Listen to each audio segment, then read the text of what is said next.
just going to talk now. One, two, one, two. 1, 2, 1, 2, 1, 2, 1, 2. Do we have the results of that last heat? Aaron Hadlow took the win, right? Yeah? Easy win, Aaron Hadlow. 1, 2, 1, 2. Can you hear me over there?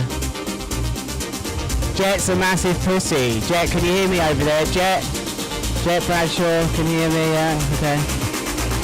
1, 2. Can you go louder? Is this loud enough? Yeah, I want to go louder. Let's go louder. 1, 2, 1, 2. 1, 2, 1, 2, 1, 2. There we go. 1, 2. That's better.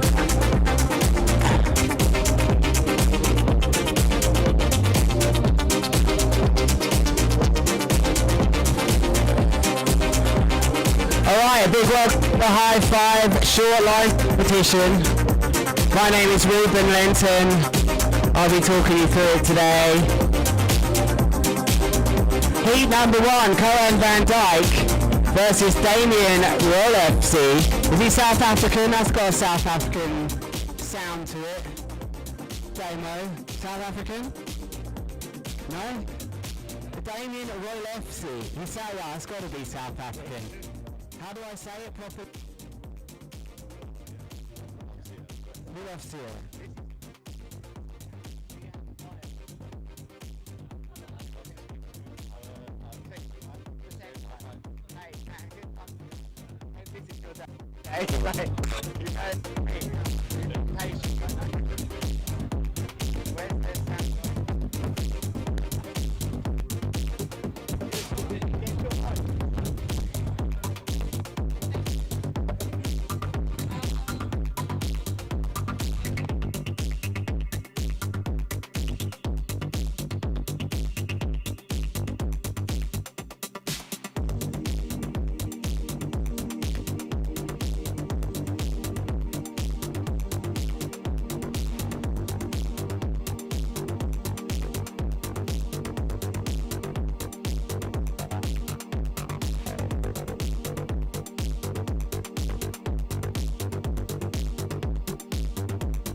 One, two, 1, 2. 1, 1, 2, 1, 2.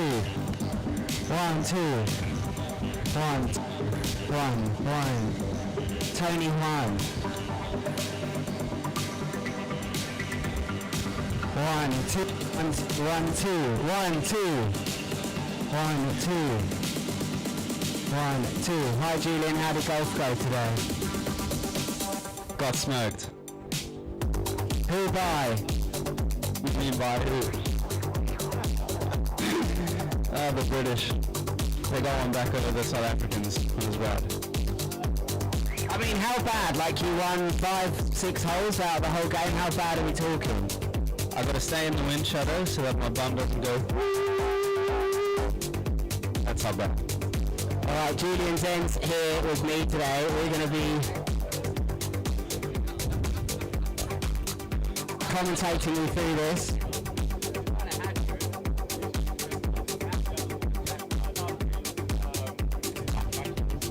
Okay, 1, 2, how?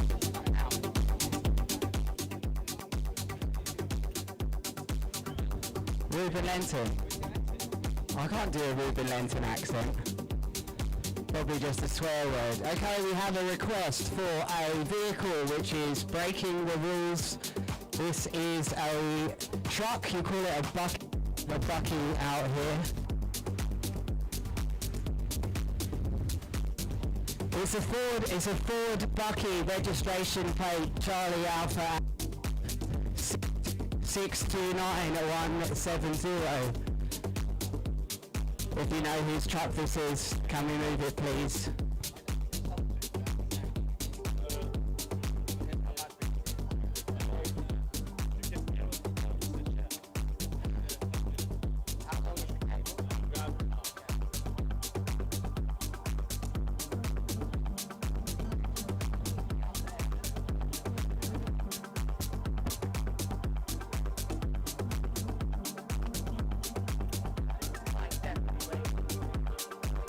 One, two, 1, 2. Maybe it's better up here. 1, 2. There you go. 1, 2, 1, 2. Minutes. 2 minutes until the green flag. Is this true? Is this really true? 2 minutes to go. This is alright.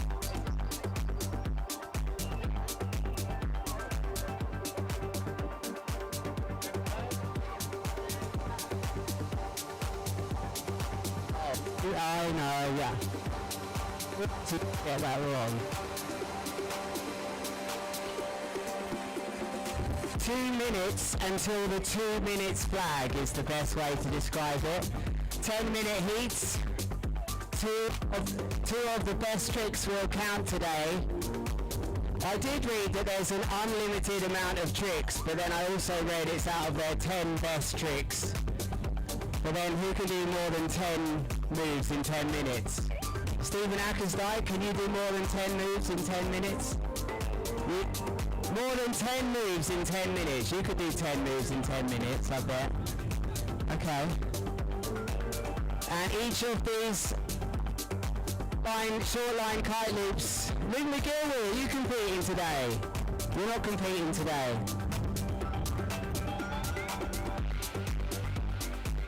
The 2-minute countdown has begun, which is, you can't see this right now, but the bus, the My City bus is right in front of Mags. Is that Mike McDonald driving the bus? Is that him driving the bus? Unhappy about us doing a short line comp. Where is Mike? Seen him for ages.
One, two, there we go. There we go, nice and connected now. 10 seconds to go, that means it's probably 5 now. 4, 3, 2, 1. And behind the My City bus goes the green flag for this heat. And there's a South African in here versus a Dutch rider. It's Coran van Dijk who's riding out on the water first. Julian, come on, let's get technical here. What size lines have we got here? Ooh, we plugged in. I would say probably close to 10. I wouldn't say longer than that on Cohen, and it looks like Damien's on something slightly longer as you see him go. Put it low, swings round. Ooh, just came unstuck. The bloody bus is in the way. Come on, guys. Coran van Dijk riding out, looking like he's going to connect with something here. It's going to be a nice kicker for the Dutchman. Bit of a wave breaker. Oh, he gets nice and above his kite. Delayed back roll. Did he land it? I can't tell. Are you sure? It's clean. You sure? We're supposed to want the South African to win, Julian. Okay, back to Damo. As this other's going, I'm doing the sappers.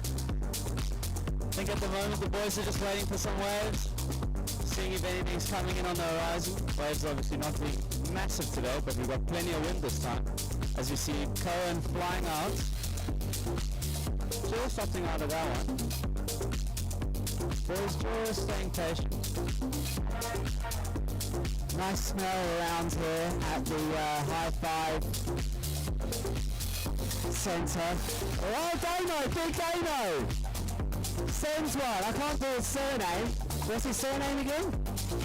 Yeah, no, I can't do it. Big Damo. Sending one. The South Africans will love that. A lekker short line lead from him.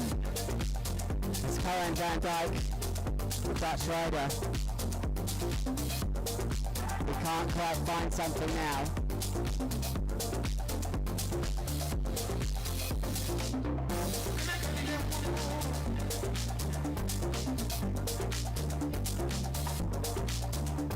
Is it possible that bus is so on time it's having to wait there? That's something you don't expect. Okay, here goes Coran van Dijk.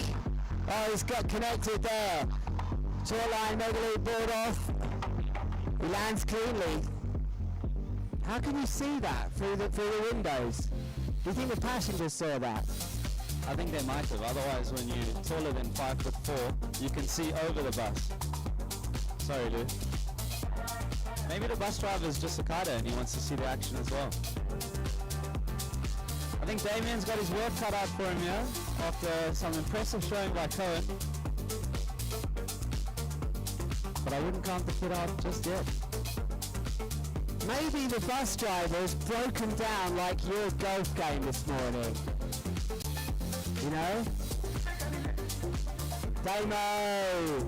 Oh, it's been sent into a second back row rotation. Landed clean, that one looked clean to me, Julian. How am I supporting the South Africans? Oh, delayed Megaloo board off and cut. Do you know I'm supporting the South Africans because I'm married to one. One of my daughters has the passport. The other one, we don't have 5 years to sit in Home Affairs to get the passport for her. I'm never going to get it. But that's why I want the South Africans to do well. And you know, this is a tough ask to go against Coran van Dijk. Yeah, I would know. I went up against him twice in this event last year. I think I got smoked both times. So, fair enough. I know how Damo's feeling, but I think he's still laying it down. So it's good to see. I think it's one of the first events I've seen him compete in. So really good to see him start to branch out and compete. Especially on these stages that High Five is providing along with Jacobson and all the other sponsors. As we watch Cohen go out, he's up. Ooh, great slack on that kite, getting it really low. Okay, here goes Damo now, searching, hunting for somewhere to take off out there. It looks tricky today, one of those days where you could easily spend half an hour riding around and thinking, I haven't jumped for half an hour, but Damo has connected that time. That kite is, oh, that's a bomb out. Jesus, that was a caner for Damo. 2 of your best tricks count, remember, it's out of 20 for those two, 10 each. Coran van Dijk sends it, oh, that's a nice big EB. Yeah, I like that. And there'll be an extra 4 points for variation. Do you know, is that generous, extra 4 points? Whilst I've got you here, Julian, we do have to have a talk about that incredible record jump. I'd like to know why you chose to do a toe up for that 35-metre jump. Is that something people know about yet? I don't know. Luke does seem to say I'm quite the anchor, so there you go. We see I something. don't think he's saying that. No, it was really cool. At the home spot, Dolphin Beach, really just connect a gust with a kicker like that. I can't say I've ever done that, and it was just unreal to go straight up. And the stroke was incredible. Kind of really tough trying to get back upwind on the 9 in what felt like 300 knots. But we managed. I mean, people around me can't stop talking about the equipment you used, as Damo sends another one. Yeah, that's going to work, I think, because he gets slammed down. It's not going to score, but people are always talking about what equipment you use for that. Julian, can you tell me what the dream setup is for you? In terms of height, I think. No, in terms of riding around. A kite? No. No, I think you'd ideally want to be on an 8, and if it's really, really, really nuking, if you can be on a 7, that's even better. And then just board as small as possible and just really try and hold on and just swing that kite as fast as you can and just let it take you. Thank you for that very technical explanation. Luke's over there. You're supposed to say the fly surfer this or this board is what sets me apart and this is why I got a big jump. Did your equipment help you at all or not? Would you have gone bigger on my stuff? I don't think I would have gone bigger on your stuff, to be completely honest. I think there's some great incentives when you're on the fly surfer team that if you do anything remotely cool, it's a straight black label in your hand after the session. There we go, cheers to that. But no, I think the Aero 2 in those conditions was unreal, super perfect, and also just ride engine kept me super connected and warm and safe. So shout out to them and let's keep going. Warm and safe, Jesus, come on. You were doing really well up until that part, warm and safe. Is that going to be the new marketing campaign from Ride Engine? Warm and safe. We're in flipping Cape Town. Right foot forwards, Coran van Dijk. And out the back, also one for Damo. I didn't expect to see right foot forwards today, Julian. That is a clear sign of trying to work that variation score, that 4-point variation score. What was that right foot forwards? It was a tornado. He threw a bunch of them right foot forward last year on the slightly longer lines, and it's actually quite interesting to see him go for them on the 9s or the 10s that he's currently riding. And I think that is the heat. As we see Damo just putting one down for the crowd. Yeah, so the winner of this heat will go through to round 3 and the loser will go into round 2. So I think it's going to be Coran here. Unfortunately for the South African, my feeling is that it might be Damo in round 2, unfortunately for the South African. In round number 1, heat number 2, oh, it's a good one next. Yusel is up next. He's up against Nicholas Faree, which is, you were shouting that all the time this morning, no? Faree? No, it was 4. It was 4. Okay, I'm not going to ever leave the golf alone now. Okay, I need to enjoy the most of this.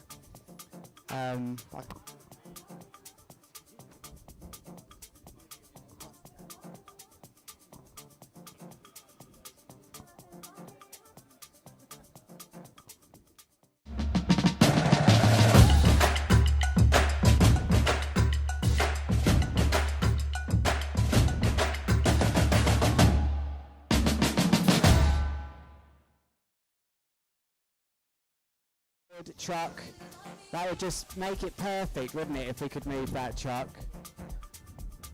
How's it going down there? Can you hear anything down there? We're just talking to each other, me and Julian. I feel like we can be heard up there. Who do you know up there? You can hear us up there? Yeah, you can hear. Where's Baptiste? Baptiste is up there somewhere. I don't know. I want to be up there, but this is just how it goes sometimes. I've been thinking about my microphone intro, you know, and I'm going to spin it twice and then turn to the guy. I need to spin it. It's got to be something, but obviously can't do it with this wired one. But here we go then, heat number 2. and it's Ucell, and I think we're going to see plenty from this rider in the future. Over to you, Julian, to introduce the star of this heat. Have you got a nice Afrikaans word you can use? I've got an Afrikaans word for you. Bedorned. Very nice. Where did you learn that? Someone was talking about you the other day and they used that word. It was probably Jason van der Spey. Explain to me why you would have described me as bedorned. Because you beat me in Maori jump. Oh, I think that made you bedorned, eh? And heats have started for Ucell and for Nicholas. As we see both riders opting for slightly longer lines. I think we've got both riders on an 8-meter kite.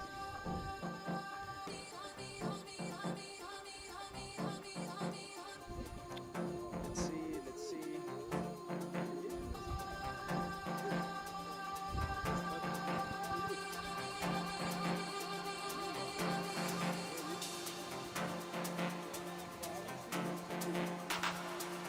There goes Ucell.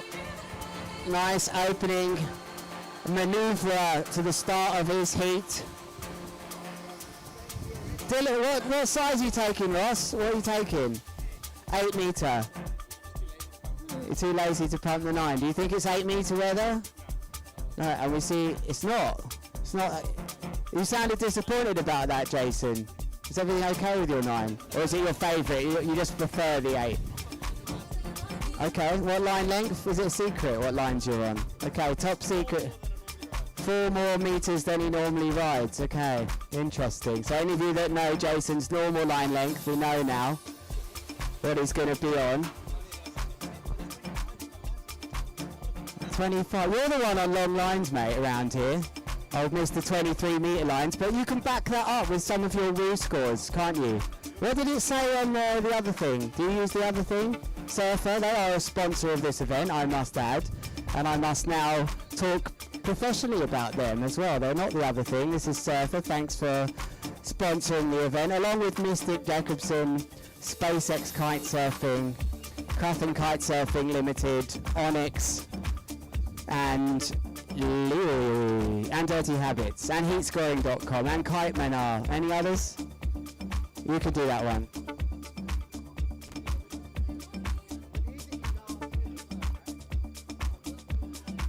So Nicholas up, board off with a loop into the added rotation, and he comes in a little too hot to hold on.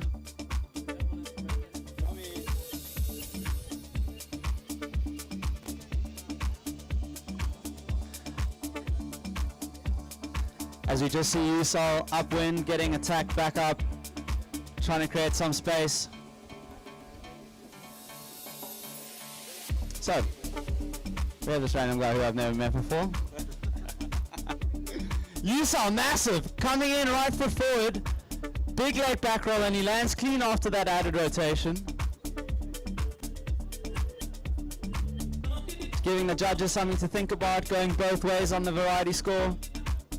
On a kite with a double skin leading edge. Nicholas on the inside, late back inverted, added rotation. He manages to hold on this time. So double protection, you say? Why? Double skin, double protection from UV actually. That cyclist that just went past was breaking the law. He was going more than 60 k's here. Don't like to see that. You're into cycling, aren't you, Julian? No? Not anymore. What happened? Right, no, right, I was going down that you just don't like. Tell me, why don't you cycle anymore? Too much admin. As we see Ucell, whoa, massive board off with a kite way below him. And he just bounces through that landing, but wow, how was that kite angle?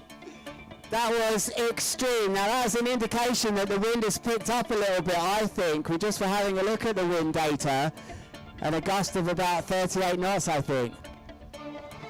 Jeez, as we see the kid Damo pulling in. What are your thoughts on that heat? How was it out there? Update us on the wind. Yeah, the wind's, it's up and down still. The lows are a bit light still, but yeah, when the gust comes, it's a sick black one. Sweet, thank you. As we saw Nick now just coming in on the inside.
All right, go on. First of all, congrats with your session. Thank How you. was it? What's your read? It was fun. The wind was still picking up. Literally, as I got out of the water, I felt the wind pick up. So that's promising.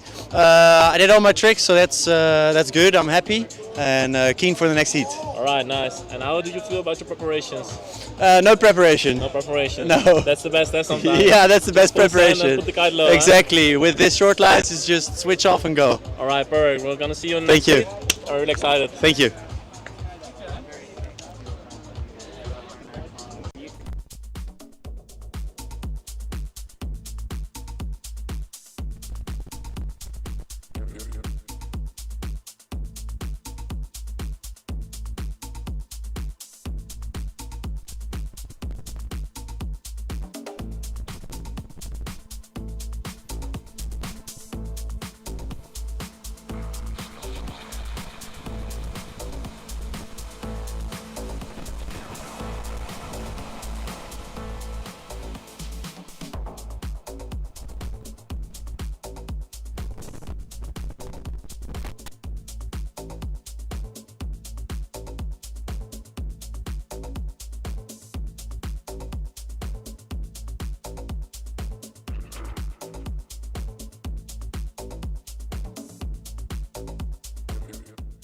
It was time to rethink what a wetsuit could be.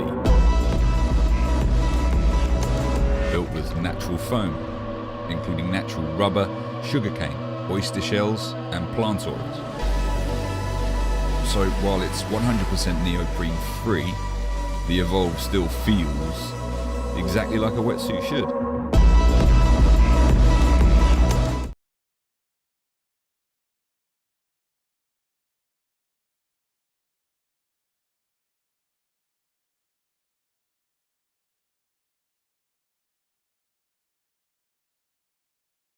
Awkward, uncool, a last resort. Wearing a helmet in the water used to feel wrong.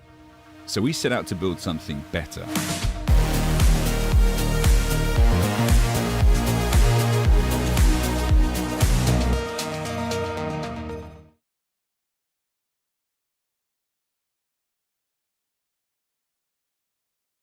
World's biggest kite store. Kitemana offers you excellent customer service, worldwide delivery by kiters with passion. Let's do it! We are 100% kiteboarding. Kitemana, your online kite store.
Alright, I think we have some results coming in.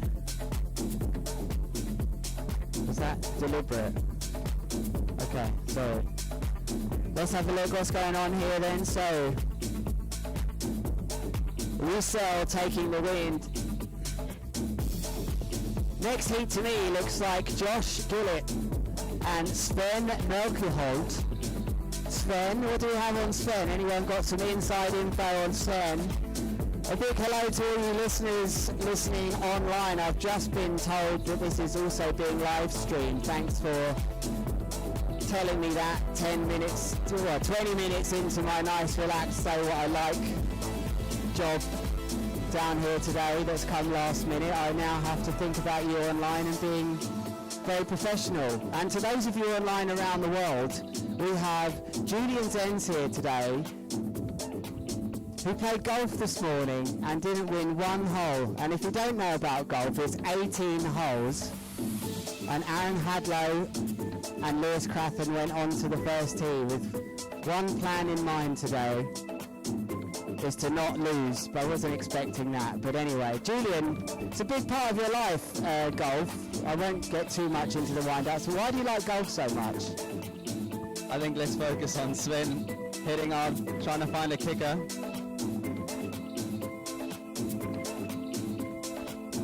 And up he goes. Kite below him, laid back roll, into and added. Round he goes, and he stumps it. Josh Gillett right behind, matching the trick, also landing. These boys are going blow for blow here, and it's only round one. As the wind ramps up, it's only going to get crazier. So if you haven't strapped yourselves in, do so now. I understand it's because you actually don't like golf anymore because of what happened. But we'll stop there. I will let it go. Maybe next year. So if you've just joined us, we are in heat number 3 of round 1. It is 10-minute heats with a 2-minute transition. The 2 best tricks will count. 10 points each and a 4-point variation score.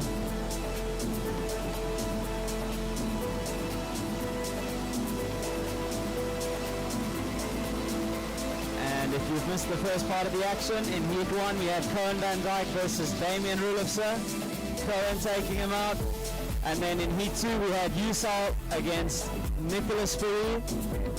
Nicholas just coming a little unstuck in that one.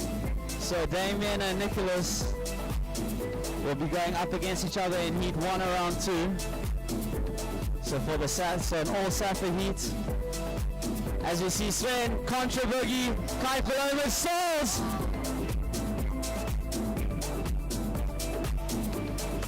Oh, catastrophic equipment failure there. It's a Stephen Ackersteig, trailing edge, became the leading edge and went down. Stephen, we have to talk about that one day. That's what it looked like to me. It looked like they reversed. As, what a crash that was. It's, looks like it's okay. But I mean, it's easy to say that from here. Just didn't make it. I thought he was going to make that for a second there, Julian. I think with the free fall that he had, the score would have been massive. And Josh on the inside looking to capitalize. Up he goes. Whoa! Right round, super loop for Josh Gillett. While his competitor is still down with his kite in the water. Looking like a sock currently, inside out. That loop was against the law. It was against the law of physics. Unbelievable.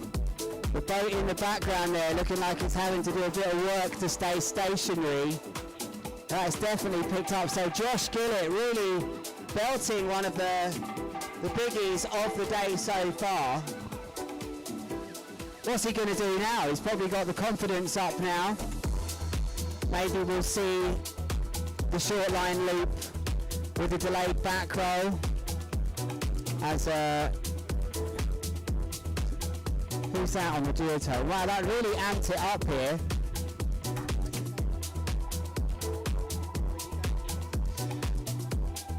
So either Russ Dillon is trying to steal the shot. Oh, Josh Gillett it's almost like that kite goes down and it just stays there forever. How he gets it to come back up is beyond me, but he's doing it over and over. So for anyone wondering, that blue duotone is Ross Dillon, just probably cruising a little too low before his heat and his warm-up.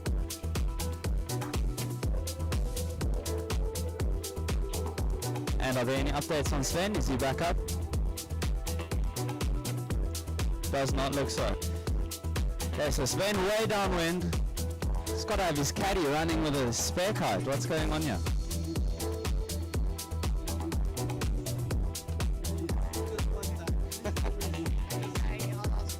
Can you say, Julian, can I have a bottle of water? In a minute, we'll just do with this. Yeah, nice. Oh no! Double in, what has happened there? Oh, straight into a backbreaker. Where did that come from, Julian? I think Josh Gillett just probably running out of imagination and just going, if I do one and it's good, let me do two and it'll be better. I would expect him to try that again if he hasn't landed too hard. As we saw him and Adrian Lowe last year doing doubles on the short lines, blowing everyone's minds on the beach. So it's good to see Josh back here doing it again.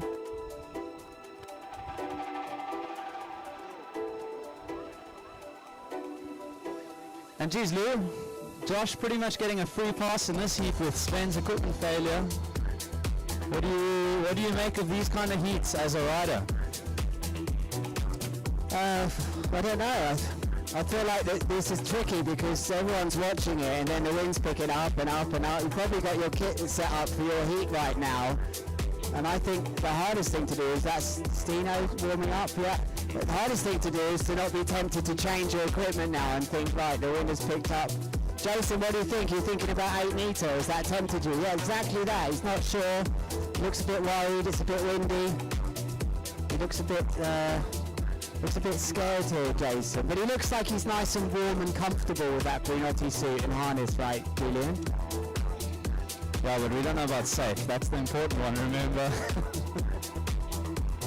But I think Jason here trying to defend his title of shortline king.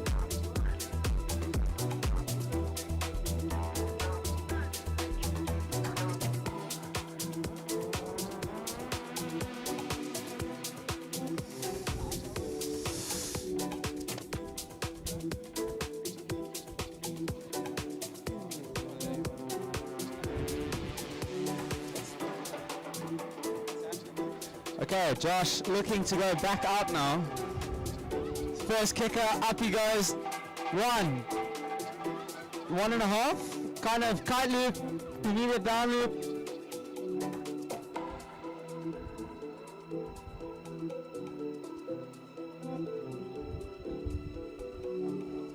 Sorry, for anyone who got confused there, the half was for the semi-second loop. Obviously it went around, but the angle wasn't quite the same as the first one, hence we call it one proper loop. And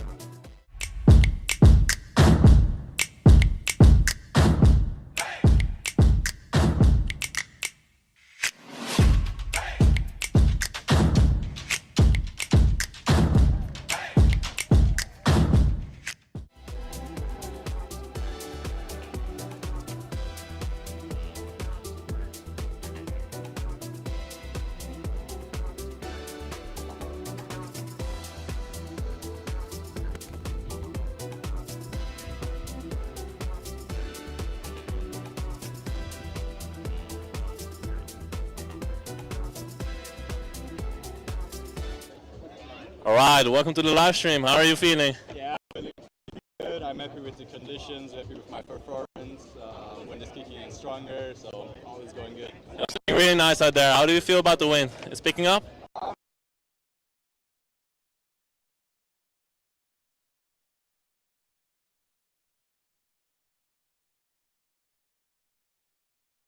Height-wise, there's no problem. It gets even more stronger. We take it even lower, and it goes on.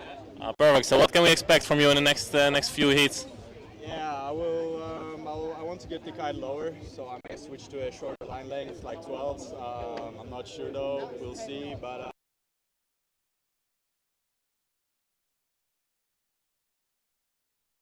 excited for you. Yeah, thank you so much. Come on, let's go.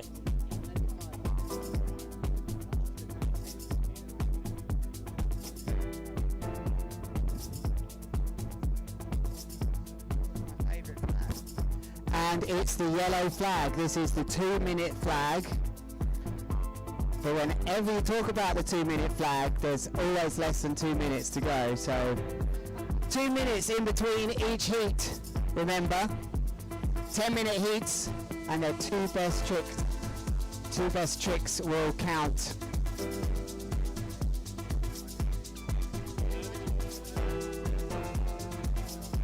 And we have the shortest 2-minute countdown ever after Lewis mentioned it. The green flag is up again already.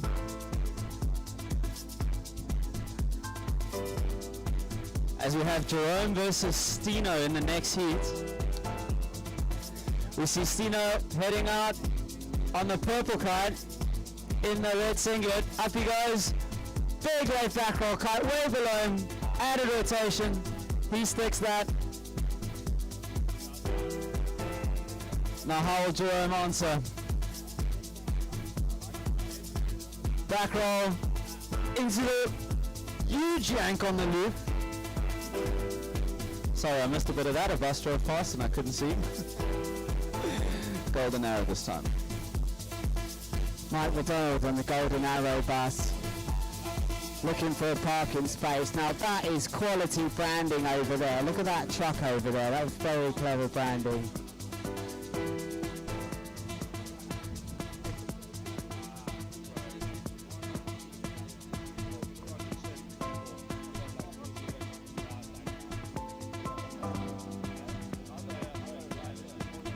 Okay, but then maybe we need to go louder. Yeah, that's it. Alright, apologies everyone on the live stream that's heard us talking really loudly. We're excited. We're here on the beach in Blauberg or Bloberg. I think formally Blauberg, but informally Bloberg. As we check to Stino, thought he saw something, maybe just opting out. Jerome going for it, sushi roll. And again, just bouncing a little bit on that landing, kind of landing on a wave. But messing with his rhythm. So he'll look to reset.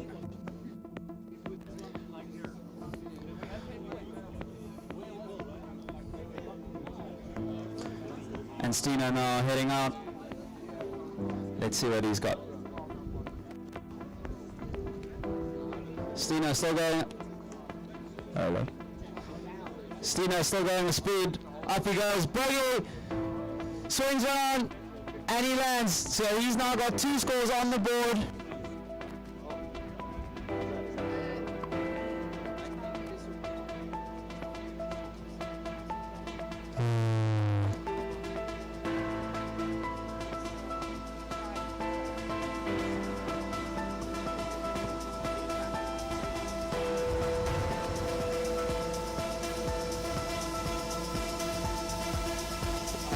One, two.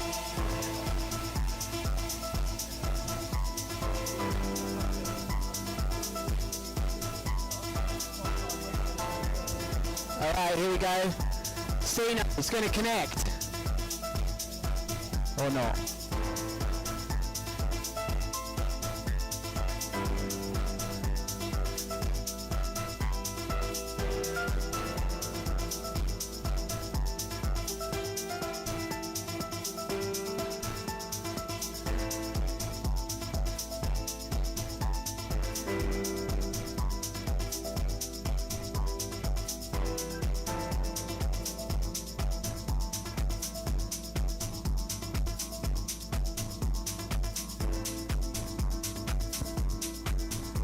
Sorry, I spent some time speaking, the mic was off.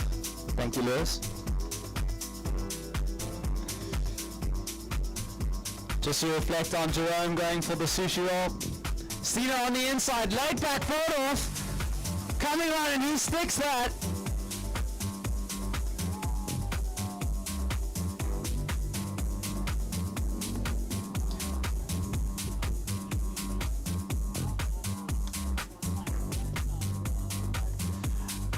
And Jerome up. Same time as Stino. Big leg back, quite low. Stino on the outside.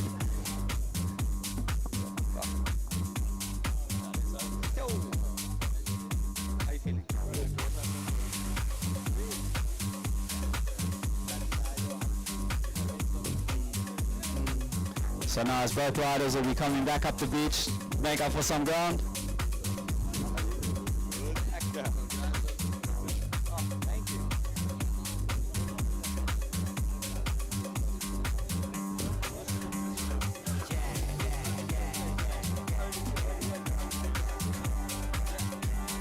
So having already seen Stino do something coming in, keep your eyes peeled as he looks to could be coming in with some speed.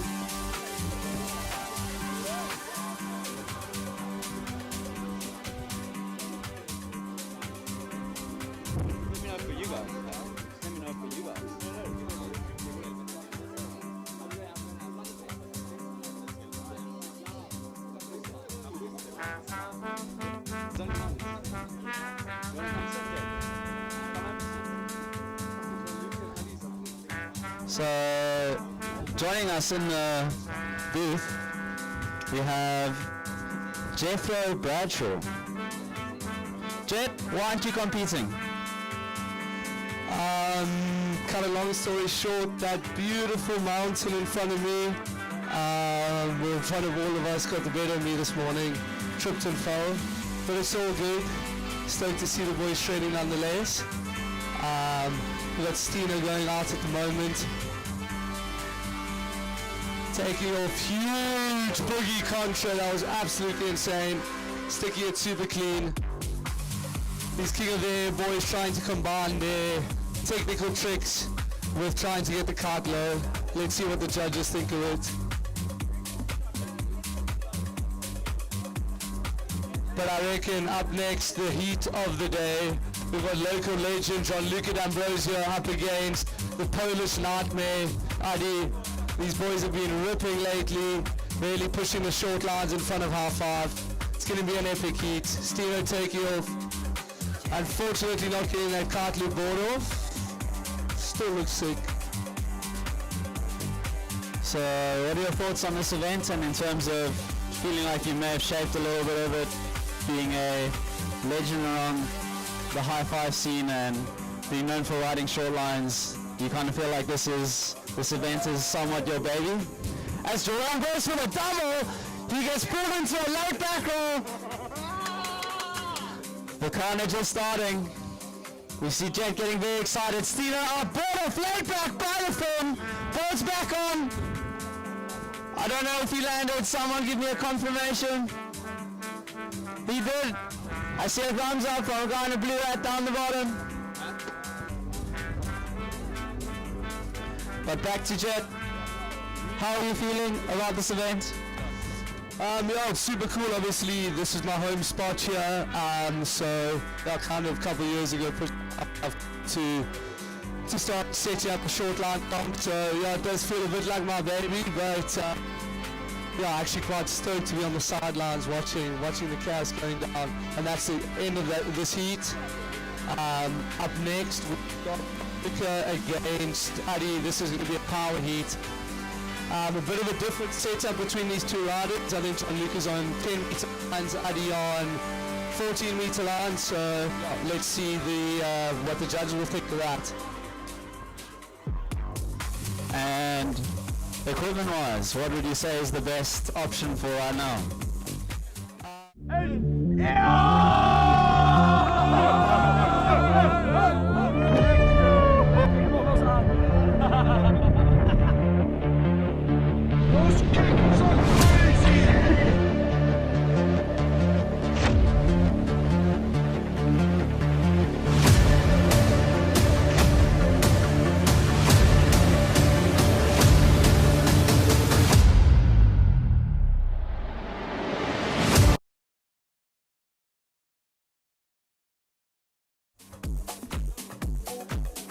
As we're into Lewis's famous yellow flag. So 2 minutes before the start of Adi and Gianluca's heat.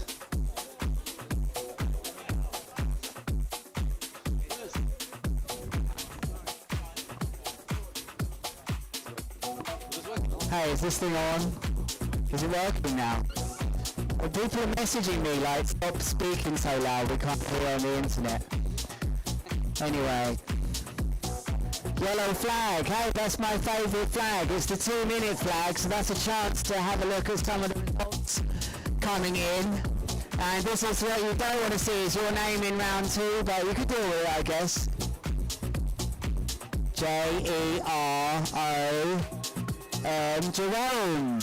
Well done, that is correct. That's how you spell Jerome, Julian. So Jerome going through into round 2, which means there's Stino obviously winning his heat going into the quarterfinals.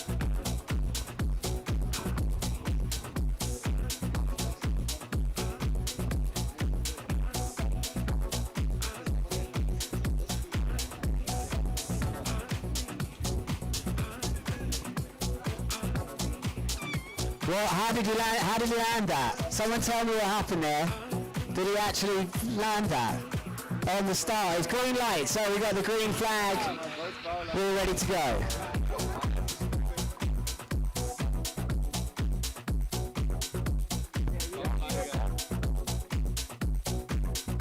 So we just got a little update on Sven and Josh's heats.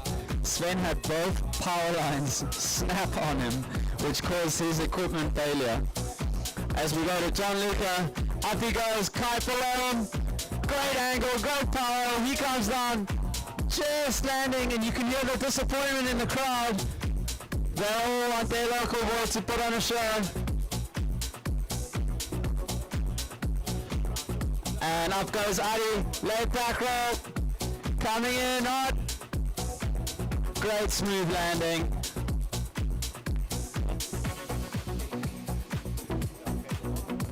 And we have Josh Gibbard over here.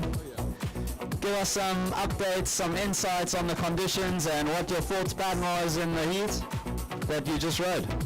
Yeah, I mean, it was just a warm-up. Haven't ridden short lines in a while, so yeah, just getting used to it again. Wind's nice, picking up nicely, and there's not too many waves, but we're making the most of it. So yeah, feeling ready for the next one. Let's go.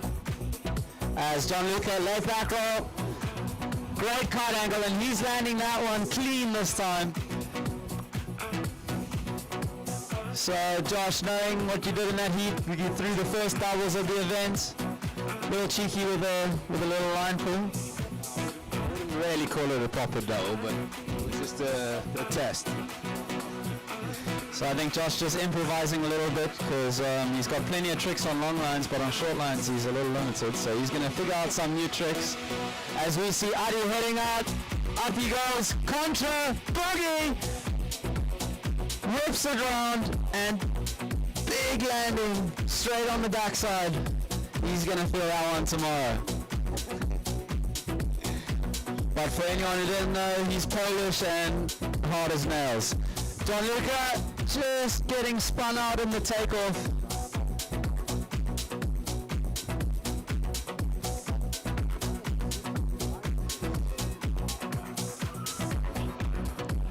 And I think in this little break with both riders busy getting some better positions, it's a good time to ask Josh what his strategy is for the next heats. I don't just reveal my secrets like that. You guys will see in about, half an hour? Bought off by Gianluca, and he sticks it! There we go, we see some hands going up in the stand here. As Adi now responds, laid back, kite level, fighting that added rotation and landing clean. He's now also applying some pressure on that scoreboard, giving the judges more to think about.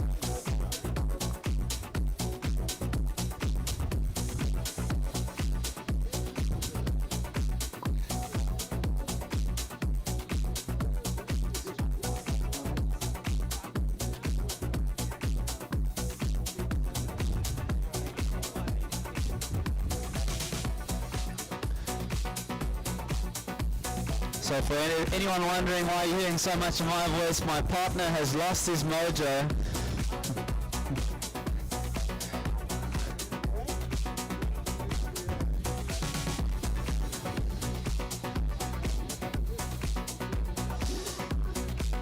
As Gianluca heads up he goes. Super low loop, great slack and a low back roll. He sticks that, the crowd is stoked. And he made sure Adi had it in view. Great little mental notes, adding pressure on his competitor. Do you know, Julian, that was the first time we heard the crowd. We actually do have a crowd here today at the High Five Short Lines competition and setting up. Oh, that could have been something crazy. Julian, that last loop was massive. To be honest, I wasn't even expecting the rotation, so the leg back roll obviously coming in super clutch for Gianluca, and once again landing another trick. So really showing some consistent riding, really good progress, and I think he's getting more height now because he's not weighed down by dreadlocks anymore. For anyone who knows, Gianluca is famous for his dreads, but the dreads are no longer. Do you want an interesting statistic? Oh! What was that? Contra leg bar, new head kick. Do you know, I used to be weighed down by dreads. Did you have them on your head for so long that now your hair is too scared to grow again? We'll have to confirm with Ruben and Aaron whether this story is true. But I know Lewis also used to wear pants way past his knees. I think the kids are trying to bring it back now. How do you feel about that? Proud. I'm proud of him to start with, you know. It all goes around in circles and oh, it's a biggie. It's one of the biggest of the day. A bloody bus again. We butt checked it, but it's a landing. It's making a ball off. Gianluca, I didn't know he could do that. That's what they're saying around here. That's what I'm hearing.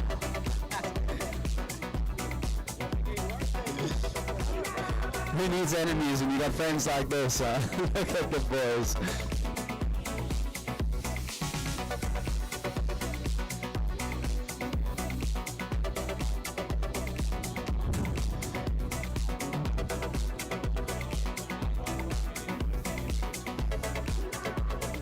So Adi now getting the jump on Gianluca, heading off first, takes off. Contra, late front, really flips that kite around. Seeing some applause, I think he must have landed. We're a bit troubled by view here. As Gianluca now looks up to respond. Up he goes. I don't think he quite got the takeoff he was looking for there.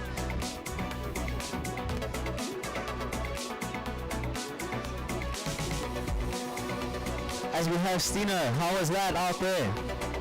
I mean, we can say it was pretty good out there. The waves are missing a little bit, but the wind is kicking in, getting stronger and stronger. So I think round 2, 3 in the finals will be insane. Perfect. And from riding last year, obviously we had a little less wind, but a little better roads. So what do you make about the comparison equipment-wise and gear choice? Well, I'm riding the exact same setup, only a different brand. I'm riding with Harlem 8 now, the Peak, and 12-meter lines, which is giving me a lot of height, I think. Missing out on the kickers, yes, but still, I think we managed to do some loops around 15 meter, which is nice, but we'll only increase in the height, of course. Sick. And then this year, you mentioned the gear change, Harlem, but we don't see a rainbow. Explain your purple kite to us. Yeah, so I just received a brand new SpaceX Harlem Peak, which is insane. The ability of creating a custom kite is really cool with Harlem, and this is my first setup I received, so showing you guys what's possible and what's the future. Perfect. And just for everyone, SpaceX is not Elon Musk. Would uncool, a last resort. Wearing a helmet in the water used to feel wrong. So we set out to build something better.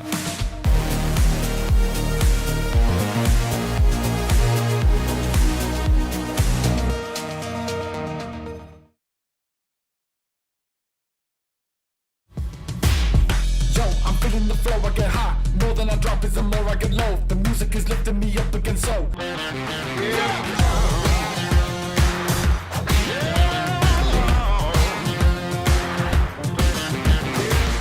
That's fine, welcome. Glad to see you're alright. Yeah. Take us in a moment, what happened? Fuck, so I did 2 warm-up jumps, went pretty well. Then I went for the contra loop, boogie, and I came out of it, kite back salt. Fell sort of out of the sky, caught tension again on the last moment, and then my both power lines snapped. So I fell hard on my rib, but I'm okay, luckily. Then I had to swim in, but the current was pushing me out, so it was a tough swim, but I made it back. Difficult conditions out there. Yeah, it's picking up, I see. The wind is pretty gusty with some strong gust in it. The waves are a bit hard to find, but it's fine. It's a classic Cape Town day, so. Perfect. What do you think about your performance? You think you're going to kick it even harder in the next round? I hope so. I have to fix another bar fast, but I'm sure it will be fine, and then hopefully go higher. I'm sure it will be alright. Alright, good luck in your next heat. Thank you.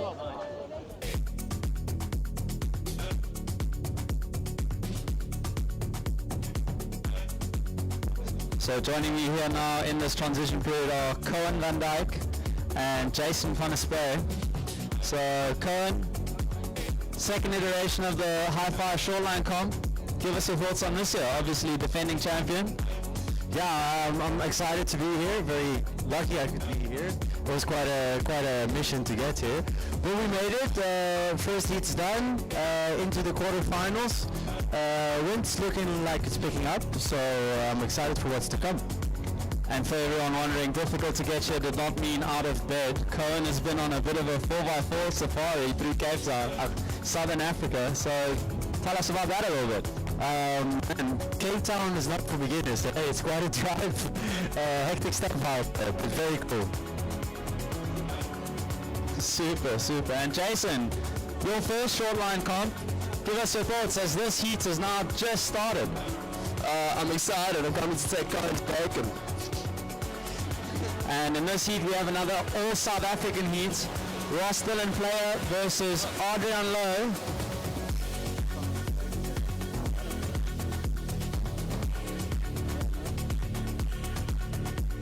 Never mind, we have Dylan and Nathan up first. Sorry, my bad, we got a little bit excited for that all South African heat.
So just gathering some information on these two riders. We have Dylan Brown on the blue dual tone in the red singlet and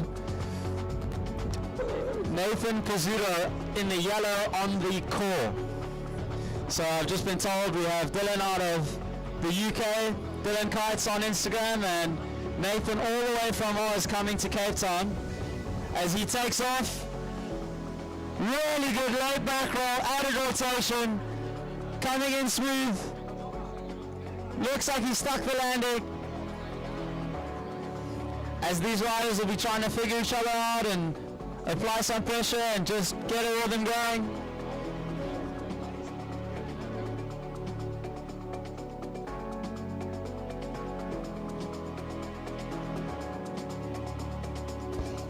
So just to cover as well, the previous heat result, Gianluca D'Ambrosio taking out Adrian Bostal. I butchered that, but it's fine. Sorry, Adrian Bartizo. His Polish names, too many letters.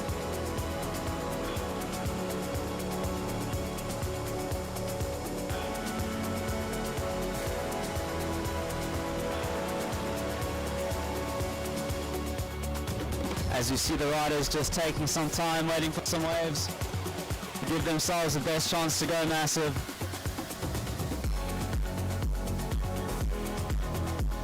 And Dylan looking like he's seen something and just taking it back. With Nathan now heading out, what does he have for us? He goes up, front row control, board off, board back on, he's coming in. And I think he landed that. I'm hearing some claps. That's excellent stuff from Nathan there on the core kite. I think we have Dylan now feeling some pressure, needing to perform something. But he should still have quite a bit of time remaining in the seat to do something.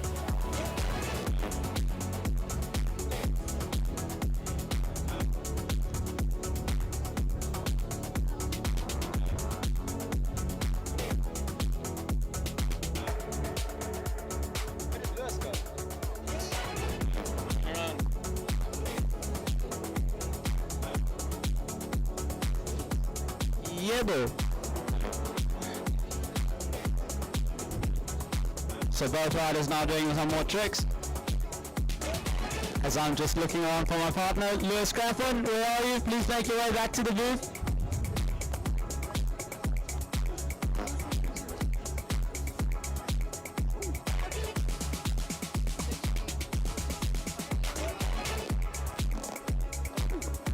And then also I just got a little update from Amy. She said there are some burgers available just on the other side of the riders area in the driveway. So make sure to go check that out. As you see Nathan, he's lining up a kicker. Up he goes.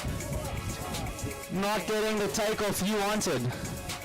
But Lewis, you've been inspecting and taking in the action. What are you making of the seat so far? Why have I getting kick liners? Oh, a t-shirt. Okay, thank you. I went and sat in with the crowd there just to see what was going on for a little bit. Oh, nice. I think the rider with the red rash vest, which is the rider with the red rash vest. That was just someone else. That was Ross coming. I think. Do you know? I think the wind is picked up and the riders are really pushing hard. Do you like that answer? I like that. Much better than safe and comfortable. Eh? And big load back row. Ooh, sorry, my bad. Thought I saw rotation, but board off. Nonetheless, he landed that one. I'm gonna play some live music now. So Nathan just applying more and more pressure to Dylan in the seat. Oh, I just got busted doing a tight one here. Misnaming a trick. Back row, mega lead, back row. It's a back row, mega lead, back row.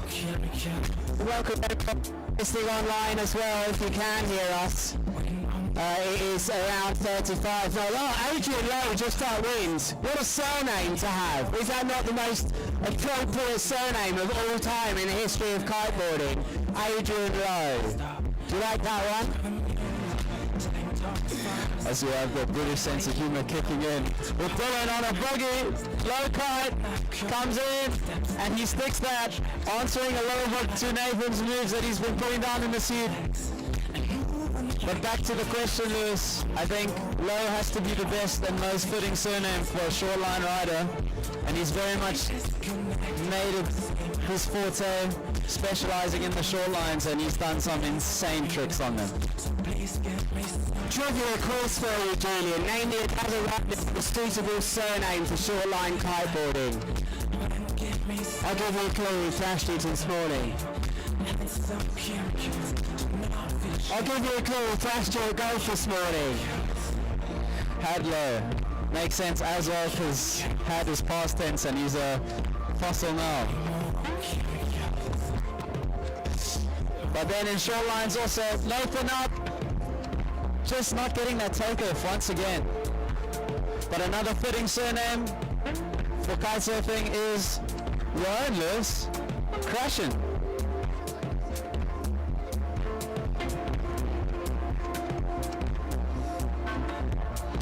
And that marks the end of that heat. Stay tuned for the results. We'll be updating you as soon as we know them.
So, I'm Jan Blomqvist. I'm playing for the first time in my life. I'm so happy about the sunrise spot.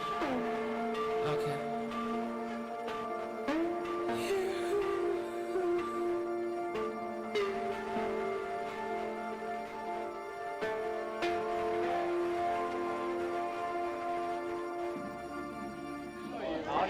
Yeah, so to advance to the next rounds, I just try to really push my tricks with some technicality. So taking the board off, doing that loop with a rotation, which is kind of hard with 12-meter lines. But round one, I managed to do some tricks, which is nice.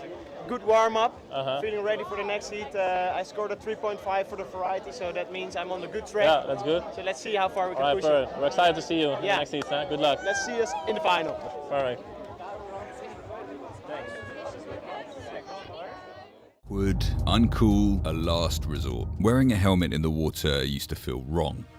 So we set out to build something better.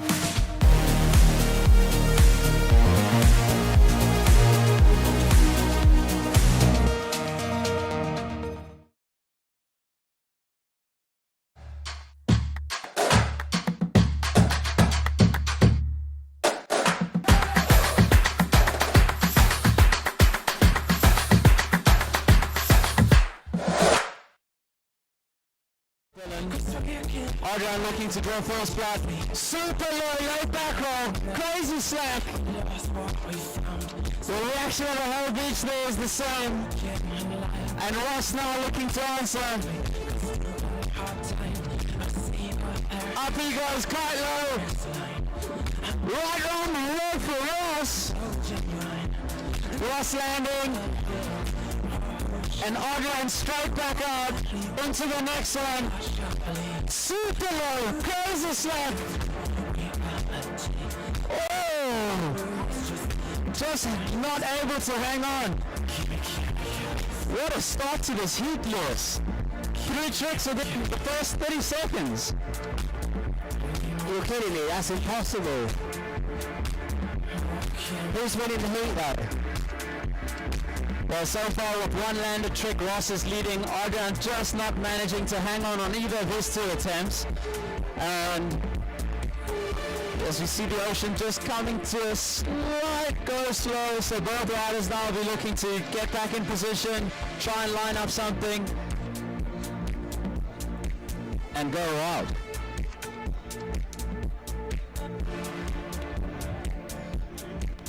And Ross now on his way out. Up he goes, crazy angle, almost touching the water, and he lands it. Ross is climbing. And what a heat he got put into here. This is a banger of a heat. RDP versus Adrian Lowe. What a crazy heat. That last little one of my favourite of the day. That's going to tick all the boxes for the judges. Remember, they only care about where the kite is. Here goes Adrian Lowe. It's been pointed out to me. He's about to take off. Oh! What a negative delayed back roll. And a bust, the golden arrows. The thumbs up from the people that saw at the front there. Thank you. It's getting intense. We do, but do you trust those things? So crazy start here, and you can see the contrast in gear that the riders have chosen.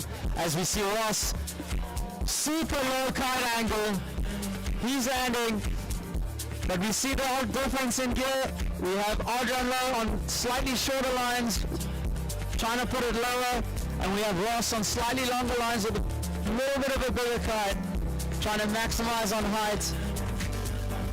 But really, both riders just throwing it down so far in this heat. As we see Adrian now, up he goes. Oh my hat! Right around, he sticks that. Oh my goodness, how is that kite angle? Have you ever heard a crowd sound like that before? That was unbelievable. That was like the mystery prize was released. You know, like, ooh. I think the crowd, everyone had their hearts in their throats for that moment.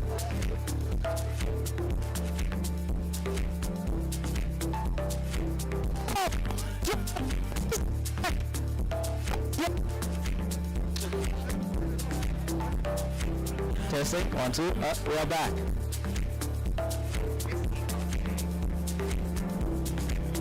Wow, what a start to this heat, and it just kept on delivering.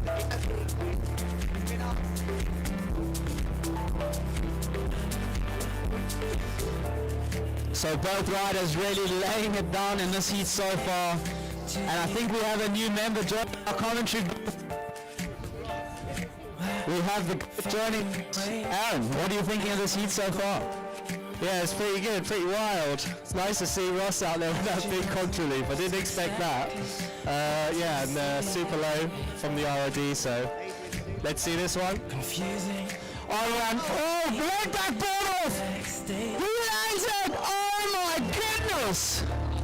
And his kite has not managed to land him. Do you score that though, Julian? Aaron Hadlow, do you score that? I don't know, I don't think so. The kite went in the water, but he claimed it. He had time to claim it. Is that, as long as you get the claim in, is it okay? Julian, do you score that from Adrian Superlow? I mean, in surfing, if you have the time to claim it, normally it counts. So, let's see. But typical Adrian, giving everyone something to think about many different ways. I think we're looking around for some confirmation whether that counted or not. Julian, you know who we need to call? We need to call Toby.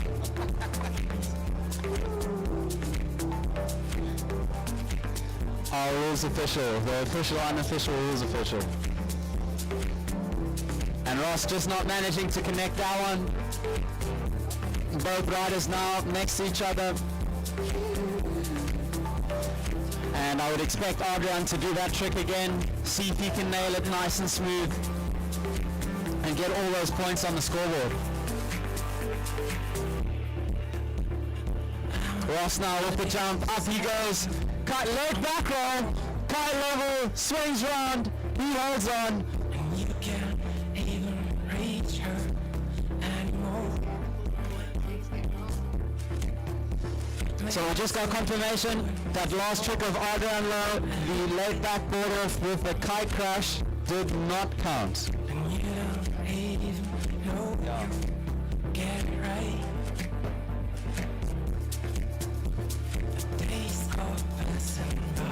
As Adrian now heads out, got the speed, up he goes, just not managing to connect the kicker.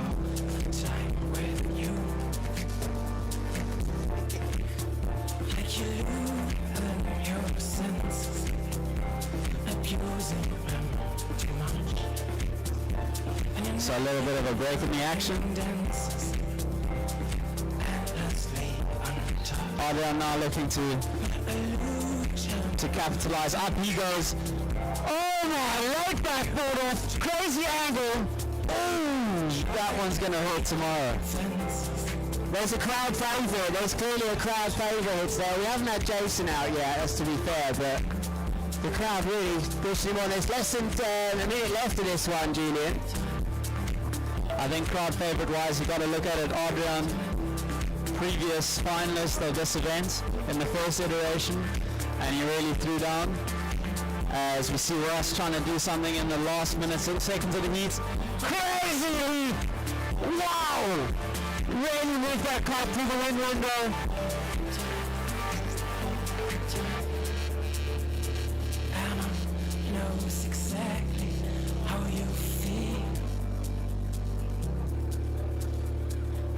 And I think this is why Adrian is one of the crowd favourites, willing to put it all on the line, even in round one. Up he goes. Big leg back, kite way below him. He swings round, just not managing to hang on as we get the buzzer for the end of the heat.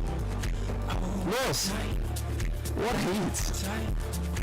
Yeah, and this will be really interesting how they score the variation now, because that extra 4 points is going to make a big difference. We were looking at the live scores and there was hardly anything separating them.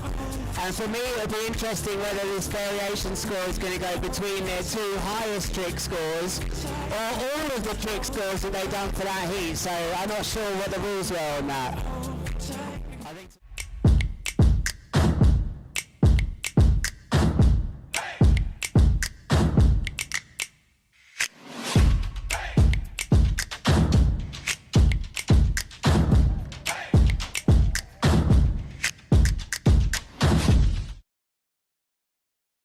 World's biggest kite store. Kitemana offers you excellent customer service, worldwide delivery by kiters with passion. Let's do that! We are 100% kiteboarding. Kitemana, your online kite store.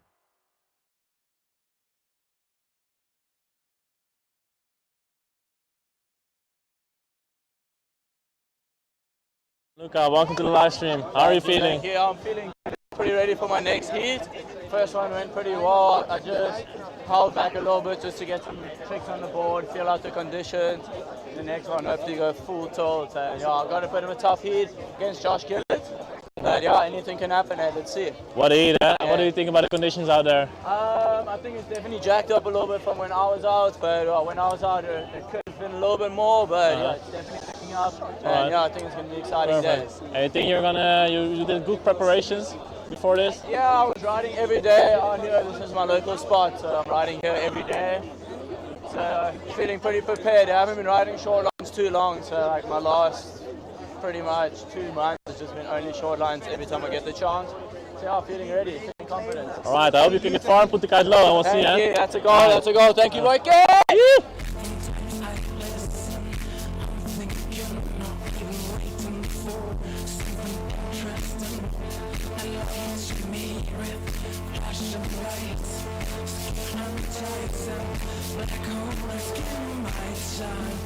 As we go into our final heat of round one, Jason versus Matus. Jason in the pink with the blue kite and Matus in the yellow with the grey kite. As Jason immediately, big sushi roll, really good kite angle, landing clean, and Matus immediately responding.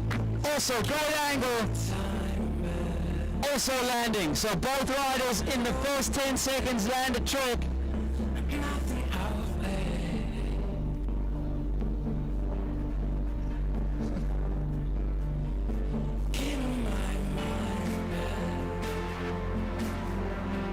I think it's going to be interesting to see how the riders approach this heat. Jason new to the format, Matus having already competed in this event before.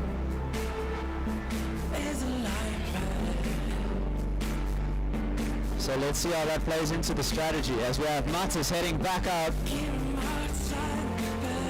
Up he goes. Huge leg back roll, crazy height, added rotation, and he lands. And Jason now coming in. Huge leg back board off, added rotation, and he sticks it. Wow.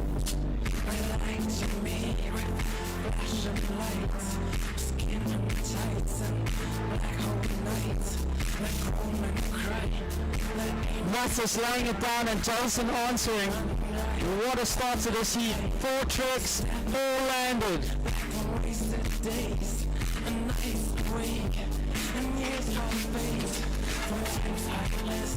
And now both riders will be looking to get some ground back.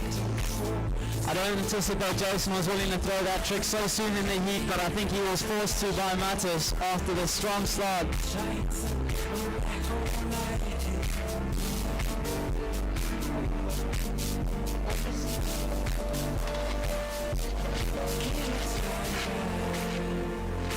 And Jason now, boogie, added rotation, not quite getting the inversion you would have wanted, but a trick nonetheless. And Matus now way upwind. Just not seeing a kicker that he wants. So he will reset, regroup. Jason on his way back upwind. As Matus now turns around again. With a bit more speed, he's seen something. And up he goes. Contra, kite level into the outer rotation. He's going to look to stick that one. I just got confirmation he did not stick it. I'm a little blocked out here. So apologies for that. And thank you. And Jason now looking to head out. Straight off the first kicker. Booty! throwing himself into that second rotation, and he looks like he landed that. Wow!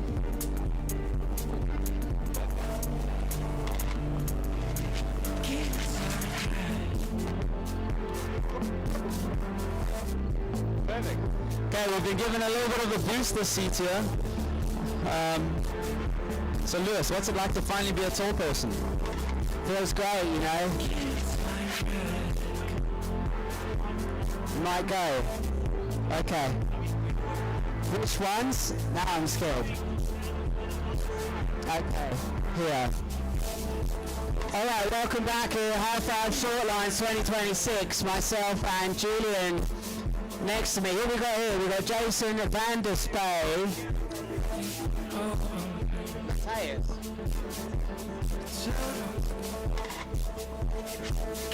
Oh, and Matt up. Oh my, slack! Crazy card angle, and it just sticks there. Wow! Jason looking like he's going for a card change, suspecting an 8 meter on some slightly shorter lines.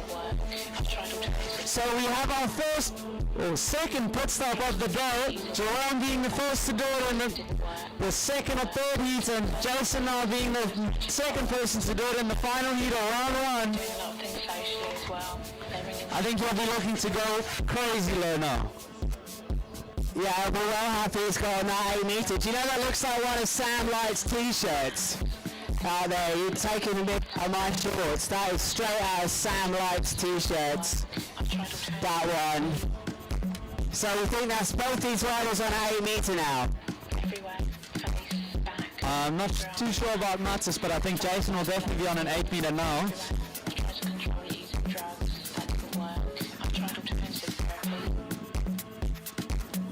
And Jason now heading out.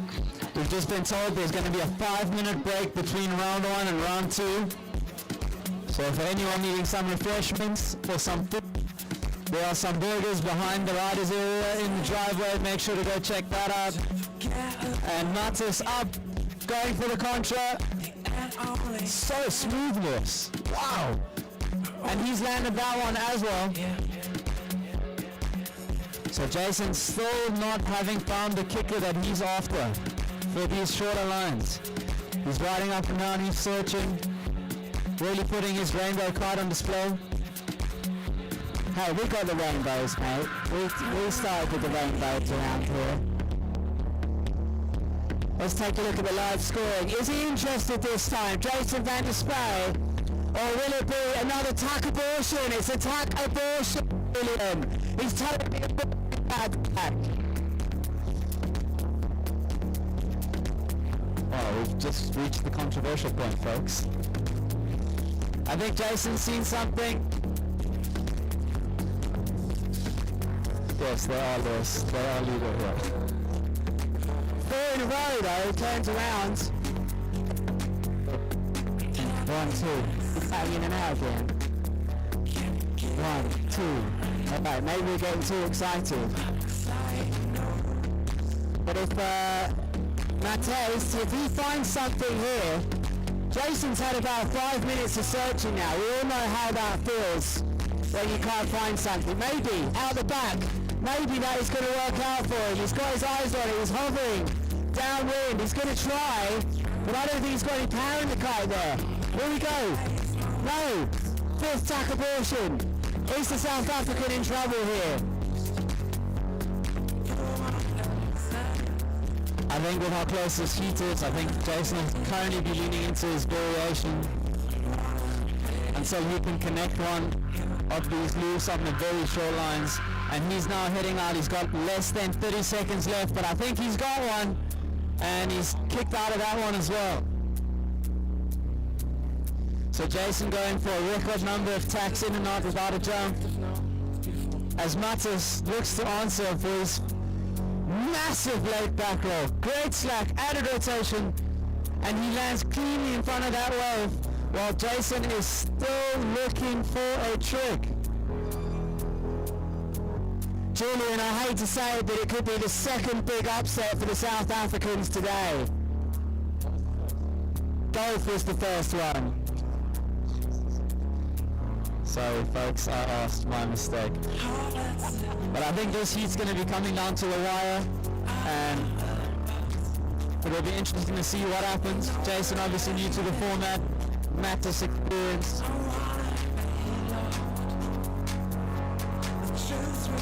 As we take a slight 5-minute break.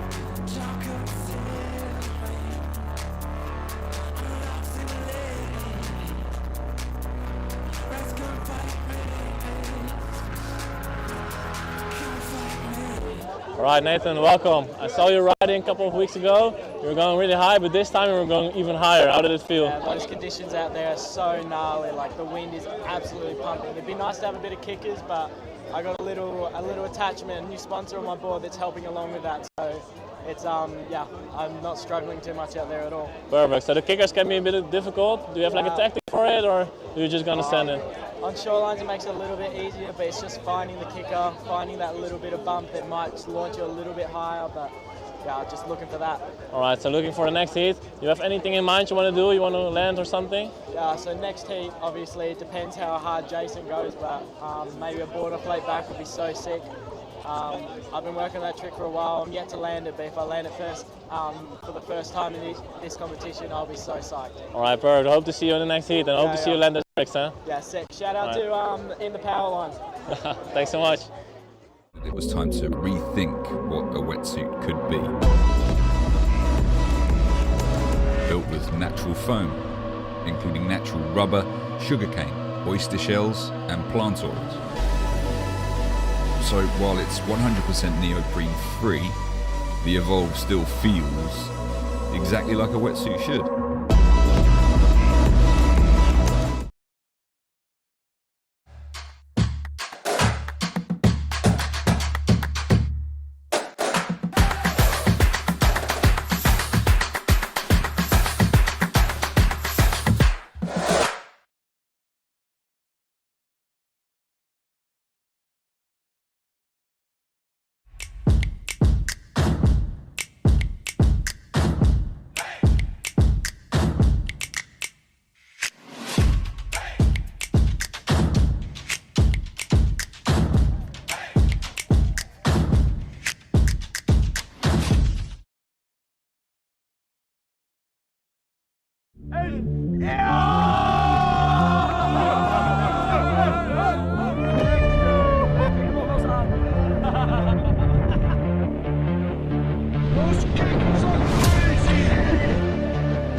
Welcome to the live stream. Thank you so much. How was it out there? The wind is good. It's picking up, slowly getting there. There was sometimes the gust is not too strong, but it's still strong enough to send it. Not like 50 knots, but I'm very happy with the wind. I'm very happy with my heat. My heat went super well. At the start, I just crashed my first 2 tricks, and unfortunately, I don't know. I've done this trick so many times, I just crashed it. But I just kind of try to get my head back together, try and get it together and back in the game, and just focus on the heat, focus on my tricks, and focus on just winning the heat. Exactly, man. We're watching you here going over the horizon like really massive, putting those big loops. How does it feel? Do you have anything in mind when you put a loop, or is it just completely flat in your mind? I've got a saying, don't think twice, because if you think twice, you make a mistake. So I just go full power, I don't think about it. I just send the kite around, and whatever happens, happens, and I deal with that after the heat. And that's how it is, huh? Thank you so much, and we're going to see you in the next heat. Huh? Thank you so much, man.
Julian Intense.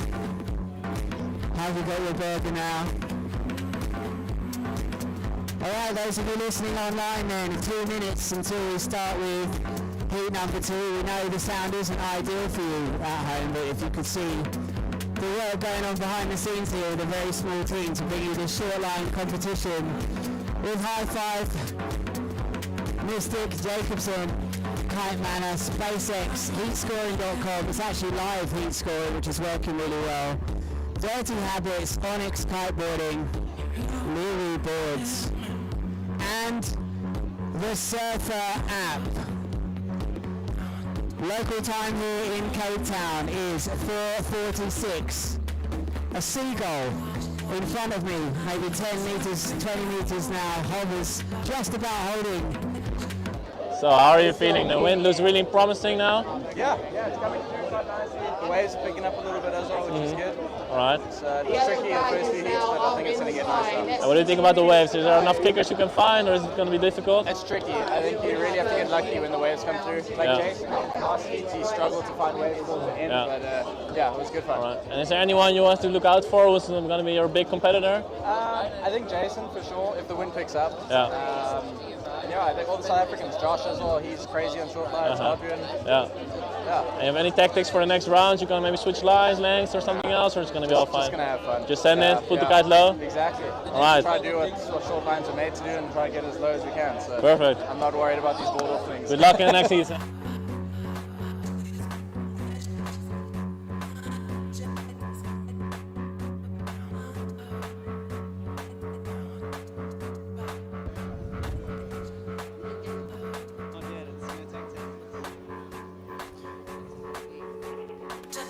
So for anyone wondering when the official after party will be, I've just been told by Jason that it will be on Saturday at Medita. So if you haven't got your tickets yet, make sure to check that out and be a part of it. Where is that location? Jason's house.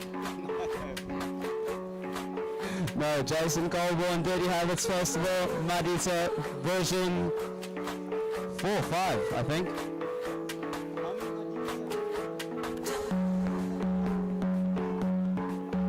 So, third iteration, actually, let's get Jason up here and explain a little more.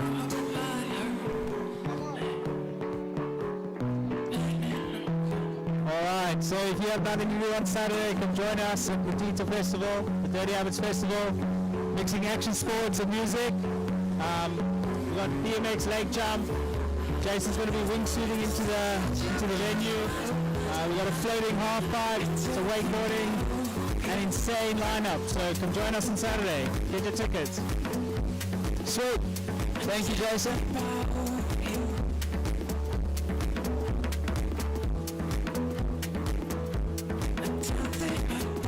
So, Mr. Van der Spronkel. First shoreline heat, how was that?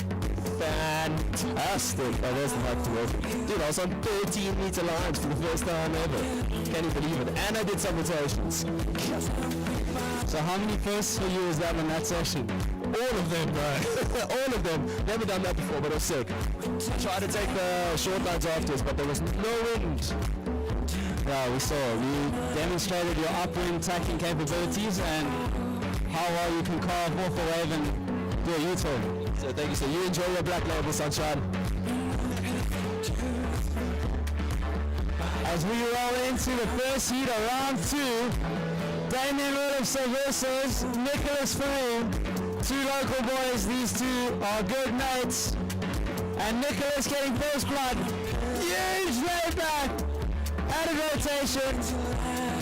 And he sticks that, making sure Damien saw that one. I think Damien's got to be careful in the result of this heat if he wants to get a lift home.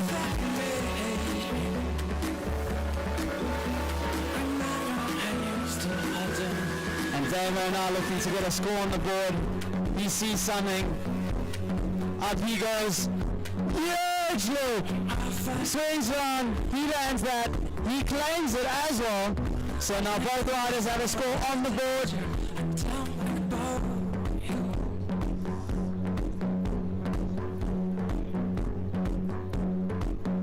So if I'm not mistaken, Damien Willips have been the youngest rider in this competition. So folks, it's also his first event, so give him some cheers when he does something. The next generation is coming through.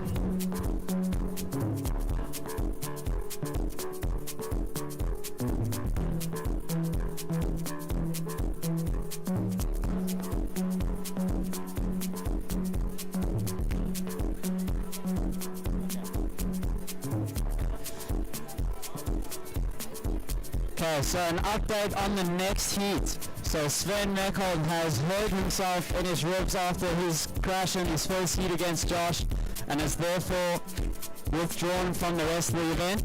So Jerome will be advancing straight through to the quarterfinals and we will be proceeding with heat 3.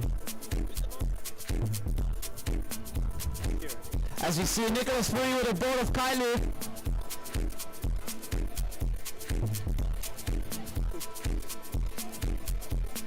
So yeah, just an update. Sven Merkholm has withdrawn due to injury, will not be competing further, and we will be seeing Jerome moving straight to the quarterfinal, and we'll be going on with heat 3 of round 2, heat 11. And Damien is up. Oh my, what a leap from Damo! He's got the hand up in the air, he's claiming. Just pump everything, you name it, he's sending it. Damo as a bliff.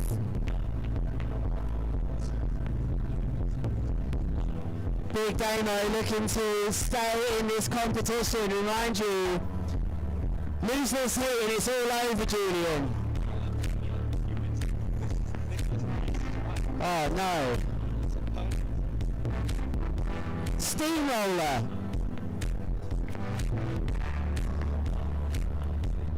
And Nicholas Fourie now up. Sushi roll, added rotation, kite swinging around. He lands that one, he's claiming as well. You guys are loving the claims out here today. Who invented the sushi roll? I believe it was the Japanese in about many moons ago. No, I think in kiting, I'm not quite sure. But if I'm not mistaken, it was Mike McDonald who coined the name of sushi roll.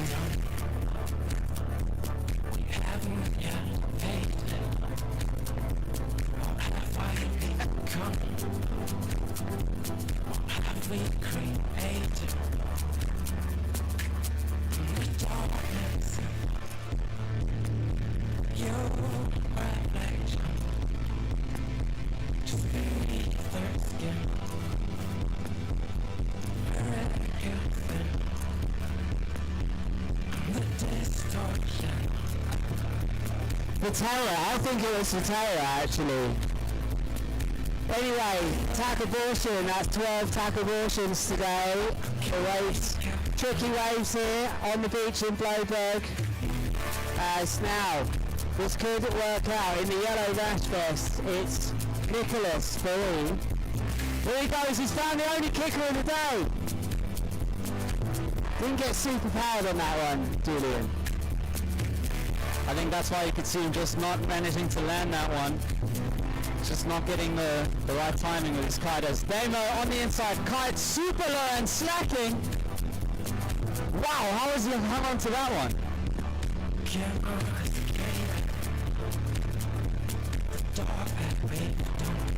I think Damo is 3 for 3 in tricks landed and tricks claimed. So he's feeling stoked out there.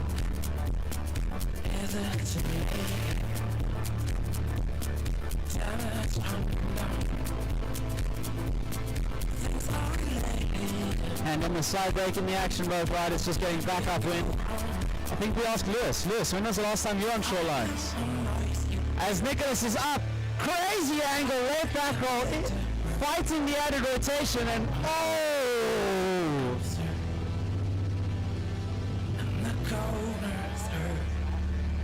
That'll be a few summers ago when I was teaching on 12 meter lines. Oh, nice kite position that time. Looking to pile on the pressure now after that big crash for Nicholas.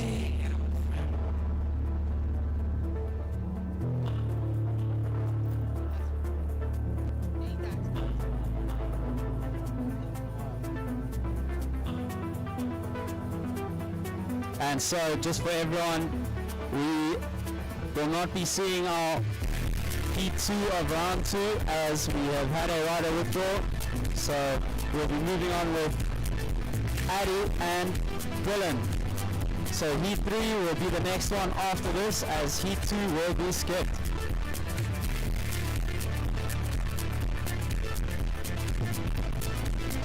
As we see Nicholas Curry, super good height, swinging around the kite with that down loop, and he lands that super clean, super smooth. Everything about that was just smooth, boys. What do you think? I mean, real recovery after that massive Kano on the inside there, Julian. That is exactly what he needed to put the pressure back on the other rider now. Riding left foot forwards in the red is Damo on the buzzer nearly. Big Damo! Whoa! Oh! Oh! Damo with his biggest trick of the day. So Lewis, you just mentioned one Kano and we have Damo with a Kano straight after. Is that a little bit of a commentator's curse? It may well be, but there's still time here. Look, there's still enough time. The green and yellow flag still out. Will he connect with something? He's got an option. Here, he takes it. Sends it straight down. Nicholas, for real on the buzzer. Will that make a difference? Right, it has to be the buzzer. There we go. Here, right foot forwards, why not?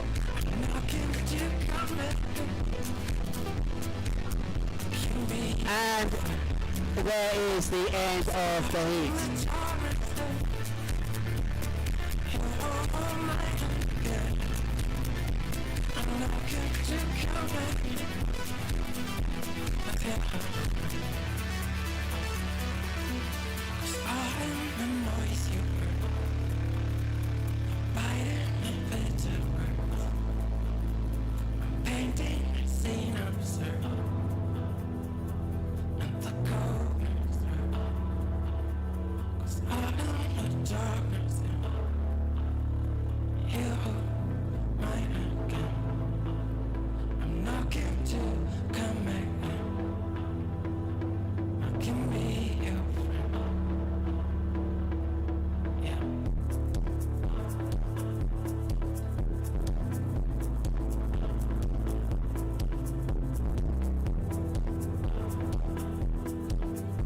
Going massive there. Thank you. It was very sick. The start of the heat was very, very windy.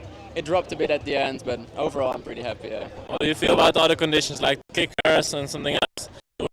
Finding difficulties with? Yeah, I had to go a couple times to tech without jumping just to find the kicker, but honestly, if you pre-pop a bit over the first one, you can take the second one pretty well.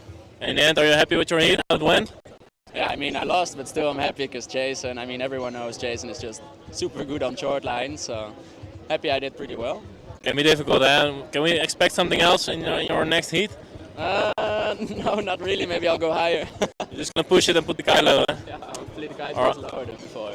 Alright, thanks so much, we're going to see you out there. Thank you.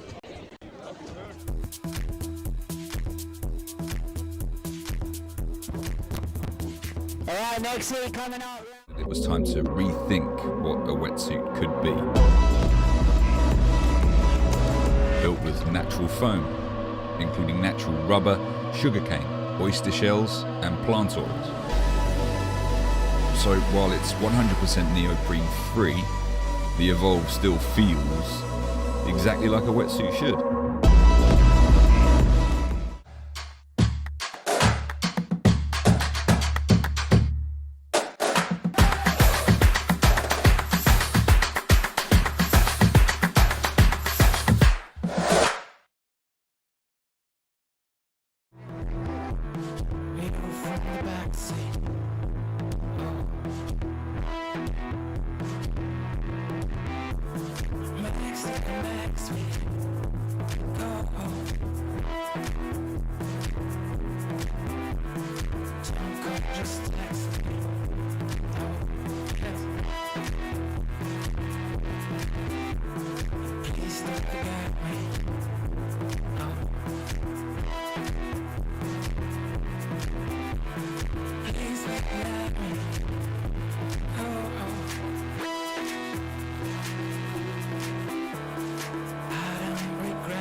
Right, we've skipped a heat then.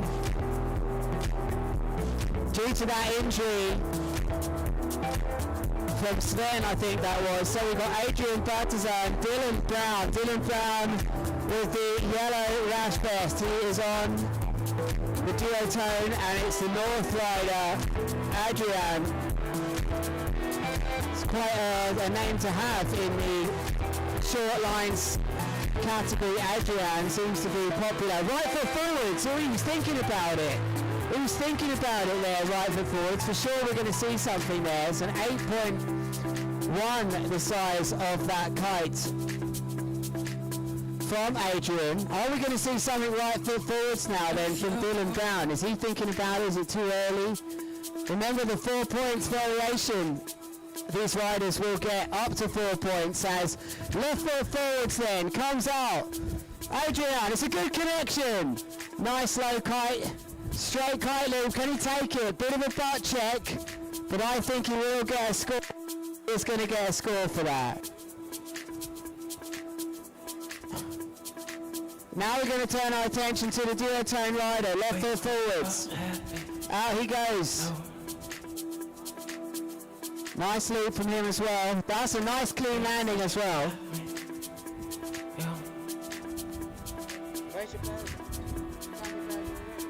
Music at night.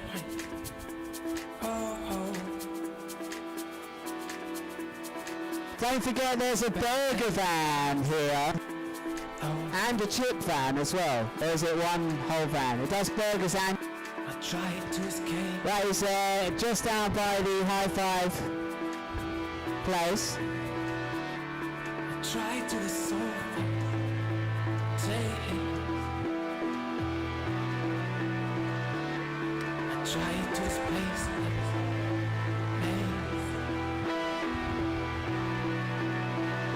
Dylan, here goes Dylan.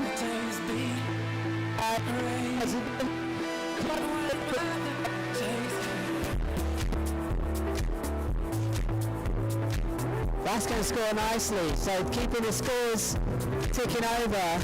Whoa, that gust nearly blew me off here. On the inside, oh, he just got smashed, but he went for it anyway. A dirty loop front roll, did he land it? Who could see that? Must have been close. That wave just smashed him on the way up.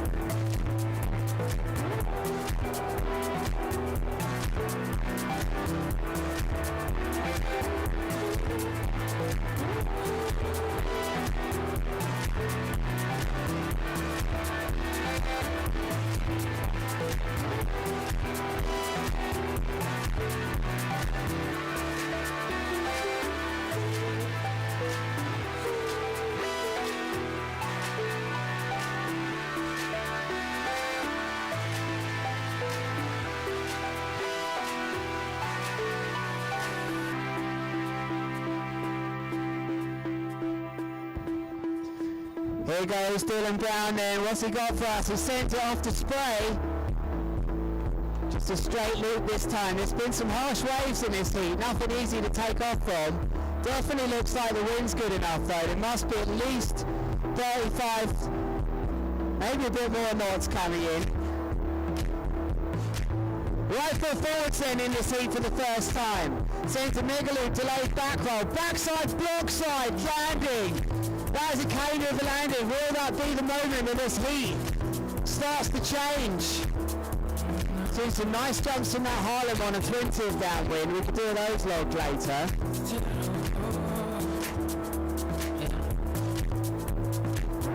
Julian, you're back with me here. Dylan Brown. He's in a good position here. Nice and upwind. He's got some time now to perform something special. The opponent is still down at the moment, so he looks like he's going to have a bit of an advantage here into these last few minutes. He needs a big one, needs a big fat one. Favourite. Wow, thank you, Chris. What an introduction. Straight back from a burger and into some preferences, but you see Dylan up. Oh, late back roll, great angle. One-handed down loop, and he stuck that one. I think this opens up for the next debate. height measuring devices and hydrophones. What are your opinions on that? I don't want to go there with that debate, please. That's all I have to say about that. Actually, no, I know what to say. I have an opinion on that. I'm allowed to not have an opinion. And if anyone was wondering, Lewis Crafton is officially woke.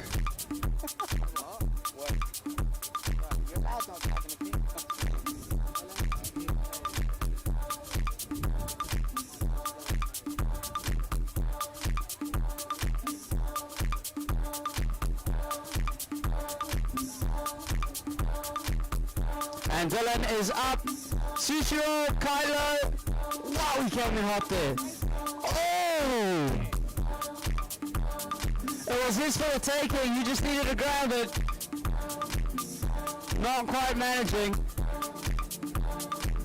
As Adi has made his way back upwind. We have 1 minute remaining in this heat. Are we going to see something special from these riders in the death? As Adi is up. Crazy high. Contra, leg front.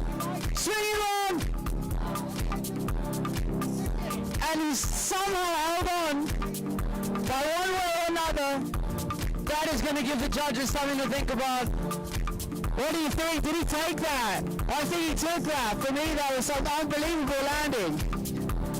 Right in the last seconds, but there's still time there.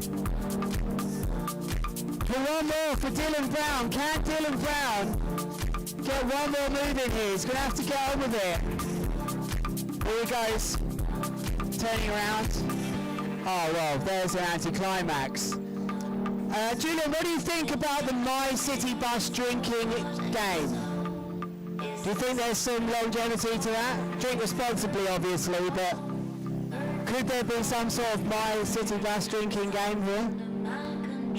I think for the folks at home that are not partaking in dry January, I think that's definitely something that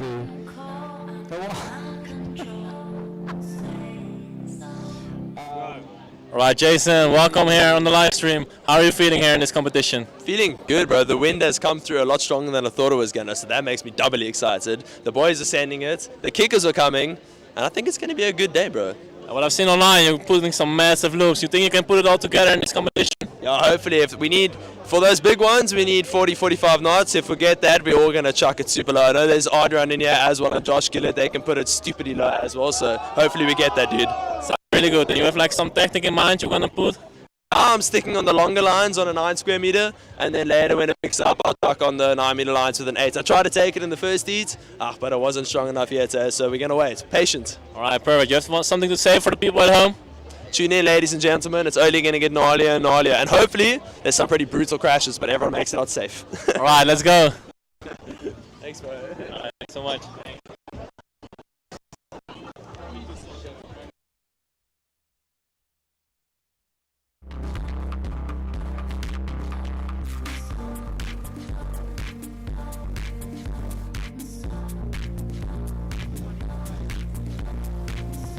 So, moving into the final heat of round 1, we have Rostel player against Mattis Hestevik.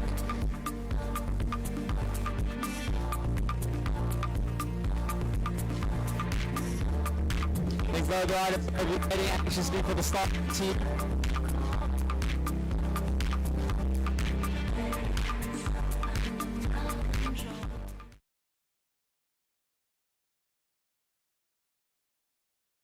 Would uncool, a last resort. Wearing a helmet in the water used to feel wrong. So we set out to build something better.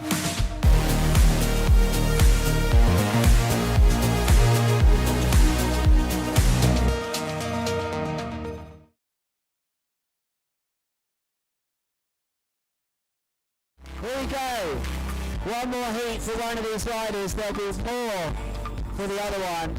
Ross didn't play on the duotone, and we believe it's the Ozone from Matteo. So Ross didn't player looks like he's going to open his account here. No, he's going to report that. But right upwind, right in front of the mountain, Matthias with a nice loop to start things off. And he's landed it. But going back to the My City bus drinking game,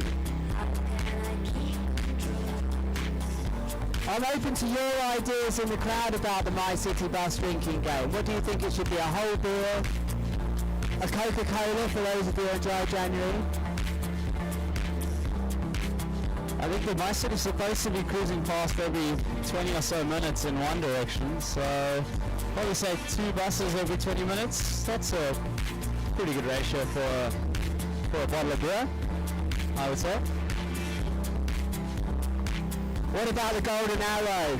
What about the Golden Arrow? What comes out of the Golden Arrow? The sports come out. We haven't even talked about Sibanye yet, the bus for us.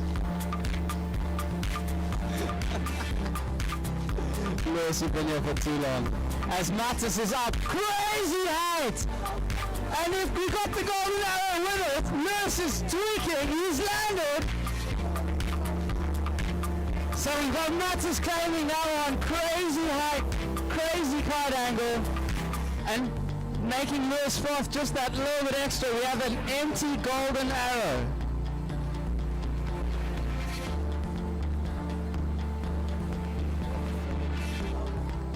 How will Ross respond? And up he goes. Whoa! Really sending that kite through the wind window. Not quite getting the height that Mattis just got. What do you think the judges will be thinking about that, Lou? Height versus kite angle. Yeah, I mean, it was good. The downwind distance wasn't as good, you know. It didn't go as far downwind. I think Mateus in the lead here for me, but there's still a lot to play for. The wave angle is so tricky today, you know. That is not the wave angle you want here. But the rider's experienced enough to know how to deal with it. I just can't get over that empty Golden Arrow. I mean, that's empty your drink. If an empty Golden Arrow comes by, you might not ever see that again. As you see, Mattis just opting out of that jump. I think it's very much a thing of knowing Ross, knowing he'll be critical of his performance, being a Mega Loop Challenge winner, competing here in the short line comp from High Five. Do you think he'll be expecting more of himself? Yeah, he always expects quite a lot of himself. He's got a chance here. Can he connect here? He's bearing off downwind. Here he goes. He's connected with his eyes. He was tough. He was riding downwind a lot for that one. I think everybody expects a lot from themselves now. Do you expect a lot from yourself? I don't know. That depends on the context, but I think in terms of competition, everyone takes and feeds off the energy in different ways. And not to say that these conditions are easy, but these riders are looking to make the most of it. And I think that's all anyone's going to be trying to do. As we see Mattis out the back. Oh my, almost clearing Ryan's head with that jump. And he's landed another cane of a jump. There we go, Lou. How'd I do there? And you got another Golden Arrow. A double Golden Arrow! Double Golden Arrow! I don't believe it. You can only use Kano in the form of a crash, unfortunately, so he didn't do very well.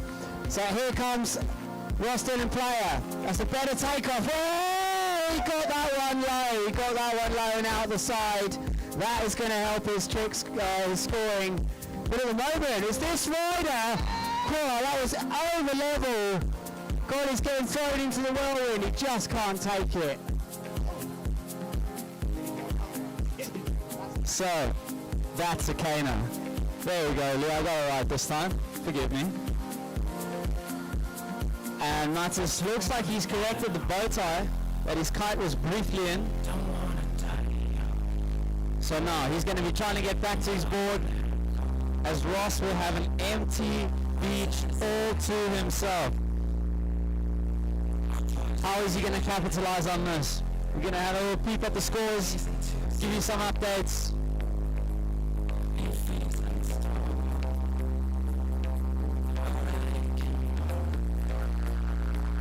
And currently the heat is super close with just 0.5 in it in favor of Mattis. And Ross now up. Oh my, kite angle from Ross Dillon. He lands that one clean as well. I think, Lou, with how close this heat is currently, the riders will now start looking at variety to bump up their scores. What would be your go-to trick now to add some variety? Make a lead right foot forwards, make a lead left foot forwards. Short lines. Ever the creative is Lewis Crafton. I would say expect some rotations from these riders, as both riders have pretty much capped out on the scoring with the single loop. Knowing both riders have it in there, let's keep our eyes peeled.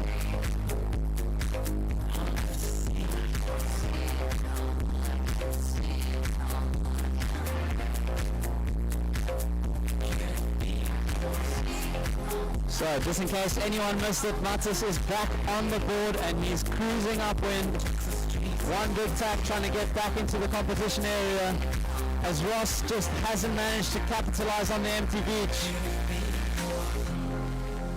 And as I say that, Ross is up. Contra! Wow, he had that kite hanging there, and he's landed that as well. So there we go, Lewis. Kite loops in the other direction. Is that what you expected?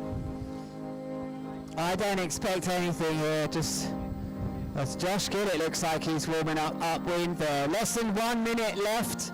I did expect Ross to change it up a little bit here. I know this is close, but this one's going to go right down to the wire. Last time we checked, there was half a point between these two, and that is going to be a devastating takeoff from Matthias. But Ross Dillon gets that kite down. He's really pumping out the powerful extreme kiters. I think that might do it for him. It's going to be close, this, Julian. I think at this point you can toss a coin between these two guys. Will Matthias be looking to get one more trick in before this buzzer goes? But will there be enough time for him to turn around and still connect to a kicker? As Ross has gone with another jump, potentially outside the area, but he's come unstuck in the landing. As I think this buzzer's about to go. Matos, can he get it? Oh. Just needed to connect there.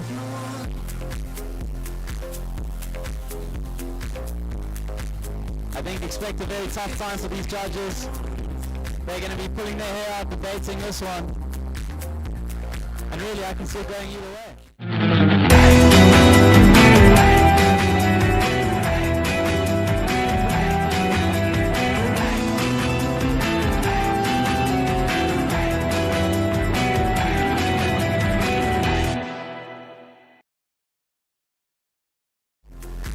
Who's here? Here he comes, Butler's Pizza. Who has ordered a Butler's Pizza? Congratulations to the Butler's Pizza order. Oh no, it's not. I thought that was somebody else. All right, Ali, can you take us in your moment? What is it from your perspective on the water? On the water is super fucking nuking, I will say. Wind is strong, maybe not big kickers, but it's perfect for the short lines. I went on the 10-meter lines for the first time from like 1 or 2 years, and I'm not surprised. The loops are low, jumps are high, everybody's standing. Big shout out to Amy for organizing this event. Without her it will be not possible, and finally we have a strong day to do it. It couldn't be better than that. Everybody giving their 100%. So if you don't give your 100%, you need to go home. Yeah, it's amazing, amazing. And how do you feel about your performance until now? My performance. I'm a little bit sad that I couldn't land all the tricks because I was very stoked to do it. Maybe the difference is only between 14 and 10-meter lines. I feel much more comfortable on a little bit longer ones. But if I will practice more, I'll promise that all of that you saw today, it will just get bigger, kite lower, and everything will be stomped perfectly. Perfect. So next year we're gonna see you in the final, eh? Yes, I hope so. I will do my best, and I keep my best regards, and I hope one of the High Five boys will win today. All right, let's go! For sure, let's go. Let's end it. Thanks, bro. All right.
World's biggest kite store.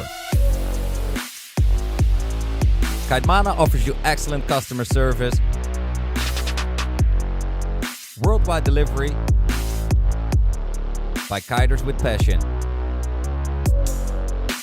Let's do that! We are 100% kiteboarding. Kitemana, your online kite store.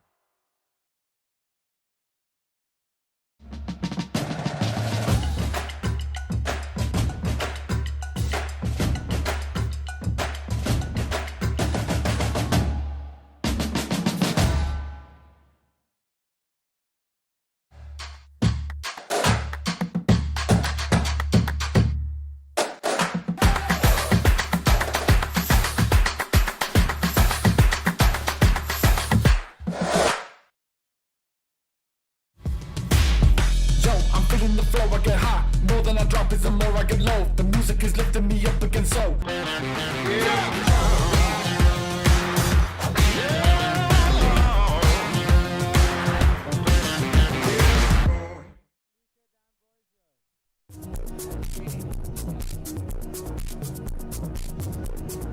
Another all South African heat.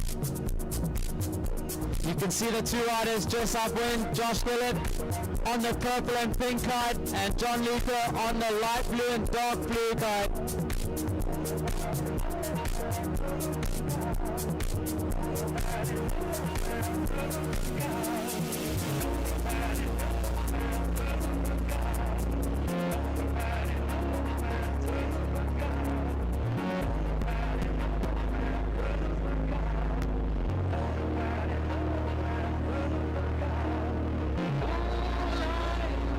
Ten heats remain of the day so far.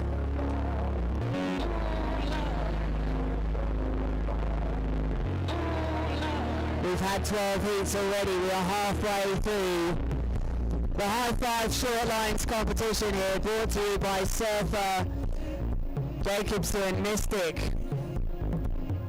SpaceX Kite Surfing, Dirty Habits, Heat Scoring, Onyx, Kitemana,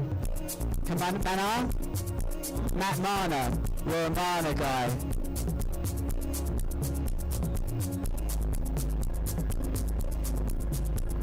Yellow flag, less than 2 minutes then until this biggie, Josh Gillett. Up against Gianluca.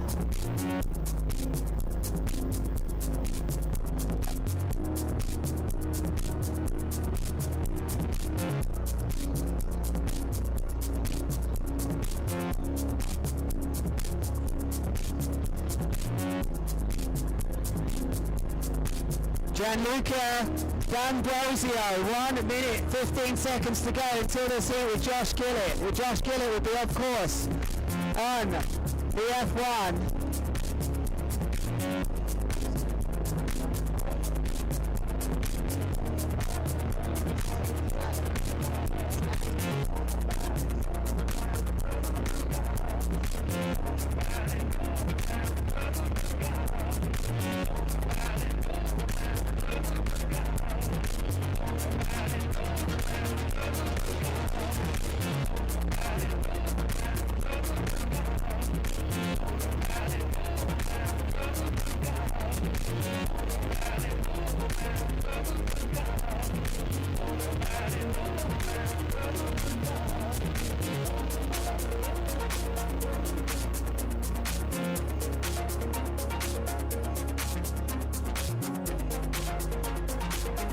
So it looks like the yellow flag is about to come down to signal the start of this heat.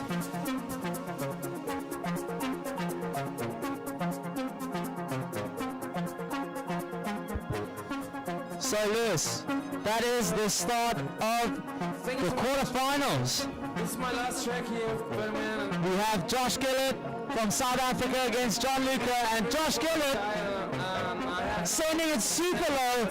He lands that one clean. And John Luca immediately answering back. Super high, leg back roll, out of rotation, and he's hanging on. Oh! The beach has a clear favorite here at high five.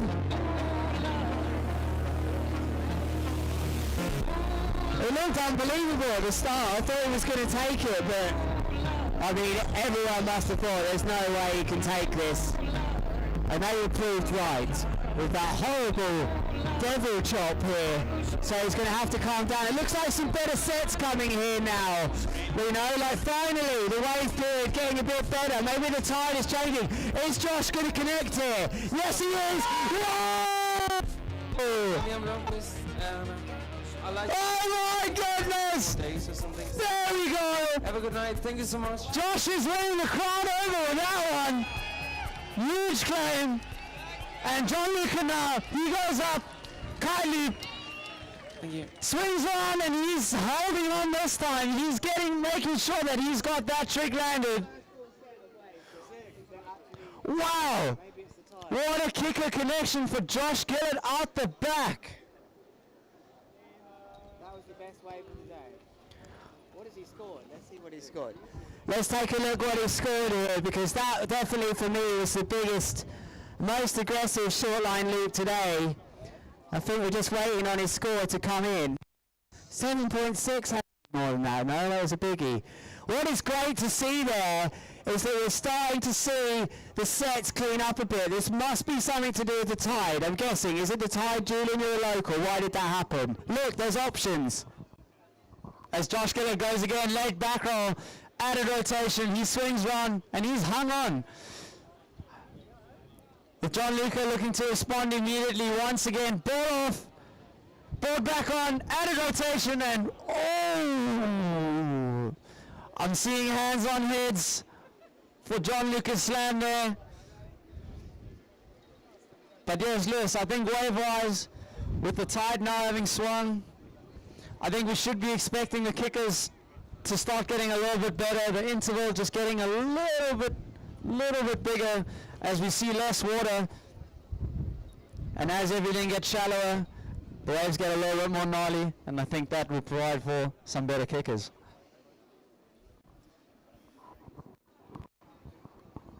The tension is high here at the High Five Short Lines 2026. Just a moment of peace spreads around the event area here at our High Five as I think the playlist has finally ended. But we'll have the tunes on shortly for you. Hello to everyone online still listening to us. If you are still listening to us, you must be still listening to us if you're still listening. Sadly. So I think Josh Gillett getting a word from his caddies, checking some scores. And John Luca sneaks one in. Up he goes. Thought about the board off, went for the leg back roll, and oh! Huge caner for John Luca D'Ambrosio as Josh Gillett out the back. Wow. What a showing from these two riders. What a way to open up the quarterfinals here at the High Five Short Line Competition 2026. And Ludo, I said, it's only the beginning. Is it? It's actually not the beginning, sorry. We are in the quarterfinals here, Julian. And I don't know. Well, the beginning of the exciting end. The beginning of the end, right? That's what you meant. Okay, sorry, Julian. That was a bit harsh, wasn't it? Alright, are we going to see a right foot forwards in this heat? Is that what you're thinking? I just thought it. I just had that thought. Who's going to be the first to go right foot in this heat? if they need to. Nobody. Julian says nobody's going right foot forwards. I'm going to agree with you, but I'm going to say someone's going to do a dirty loop.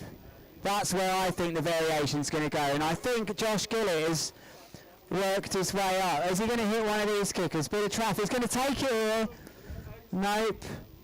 That set that came through, where's that gone? It came with Sword Conquered and it's on its way once again. But I think expecting variation here is not a bad shot. I think Josh might be looking to add another loop, and Gianluca probably looking to get the board off, or just late back roll, added rotation. Oh! And that landing at Mach 3 just caused Gianluca not to be able to hold on.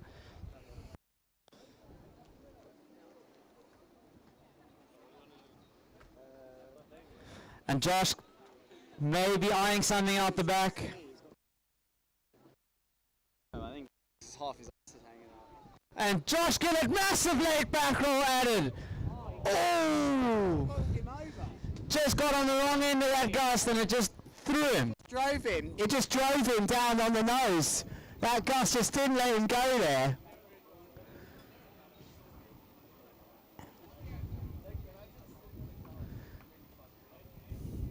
Do you know, I always find the boats really interesting here. And there's one boat that's bothering me out there, Julian. It's that one that's facing towards the west out there. Is it really that the wind line today?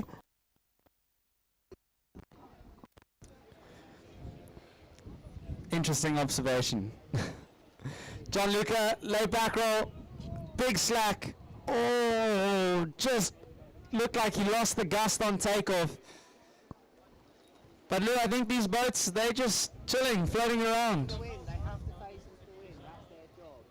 I think the only reason that far out one would not be facing the wind is because it's buggering off to Brazil.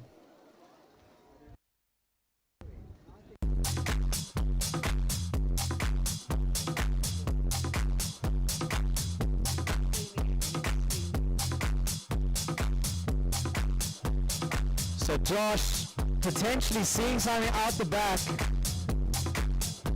And up he goes. And just not finding it the way you wanted to. Gianluca on the inside. Massive leg back roll. Really throwing it around and he's hung on to that one. Put your hands together, folks.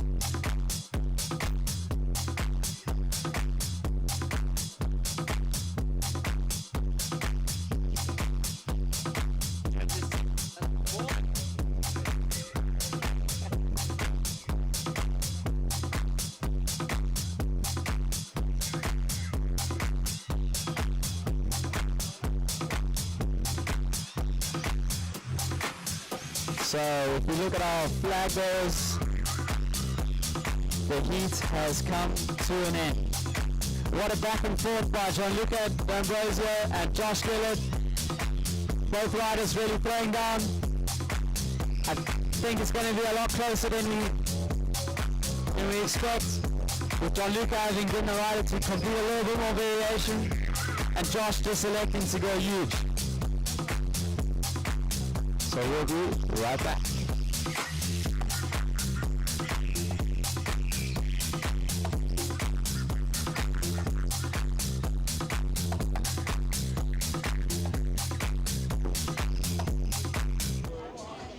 All right, Dylan, good to have you here. How do you feel about your performance? Feeling good. It was really fun. Super powered up on the 9. Definitely could take an 8, but I think I'm just gonna hold it. You think you're gonna stay on the same equipment? Yeah, 9 prime, 12 meter lines. That's what we like. And you have any tactics you're gonna bring to the next heat against Cohen? I think I'm just gonna try and go as big as possible. He's an insane competitor, so yeah, it's gonna be a tough heat. But I'm just gonna put the kite low and let you know how you go. Yeah, exactly. And how do you feel about the conditions? You feel comfortable? So good. Yeah, it feels like home. It's fun. And your preparations, you have been riding a lot of short lines or not really? Honestly, no. I've been injured for a while, but I'm feeling good now. Back at it. Now you're feeling all good to perform? Yeah, I'm stoked. All right, let's go. See you in the next rounds, huh? Thanks, dude. All right, perfect. My bad, I'm so No, it's good, it's good. It's all fine. Thanks.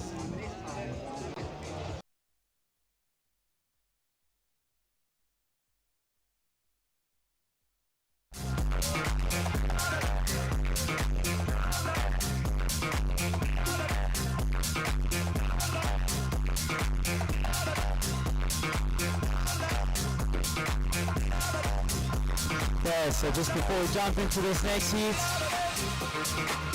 between these heats, it's a great opportunity to get yourself a beverage or something to eat. We have a burger truck in the driveway behind the riders area. Make sure to go check that out. There's some chicken burgers, some smash burgers. No, I won't lie, I may have already inhaled one of the chicken burgers. They are great. So give them a dash and let us know. And in this next heat, we have Nathan and Jason going up against each other. We have Nathan on the corkite, the black with gold trim, and Jason on the blue Nash.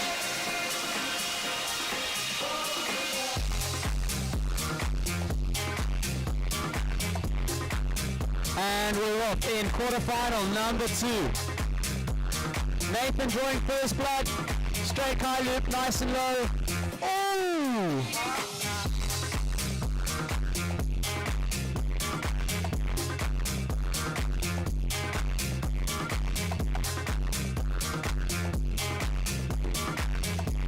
And Jason seeing something off the back potentially. Just opting out of it. Famous aborts, as Lewis likes to call them.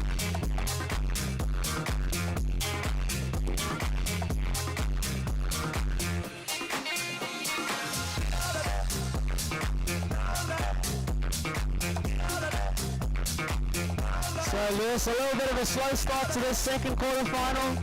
We've seen one trick so far, not landed. We'll call it an attempt then rather. Jason's still looking for his kicker.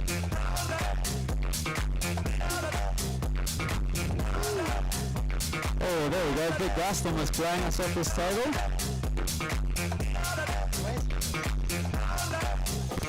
Flank out, well through lead on the golf course.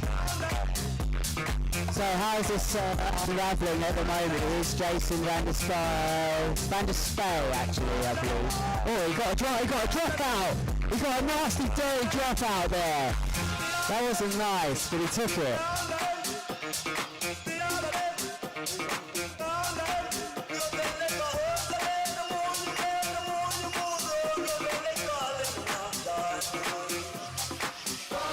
So something interesting to note about Jason, a little inside scoop if you want to call it that. The first heat that you saw him ride in today was the first time he's ever done a rotation with a short line loop. I repeat, the first time he's ever done that. He's obviously known for riding short lines, but sticking to straight loops and really strong wind and putting it really low. So it's good to see him branching out here.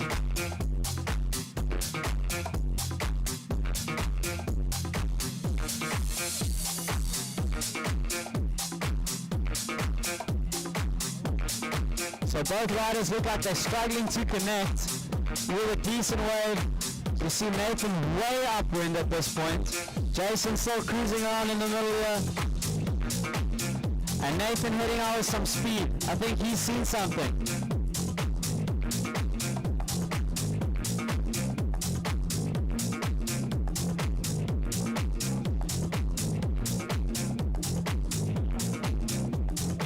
So we've just had some technical advice here, so we may have missed out on Nathan's jumper. But it looked like a decent late back roll, really good kite angle. So good job on Nathan, giving the judges something to think about between these heats. All I hear is calls. Remember when that My City bus comes, right foot forward, he's loading up, he's searching for me. No, is he hunting? He's hunting, yes he was hunting. Hunter's dry.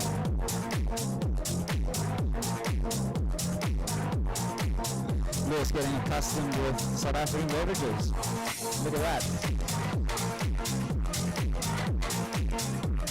He was hunting and ended up with the Rayleigh instead.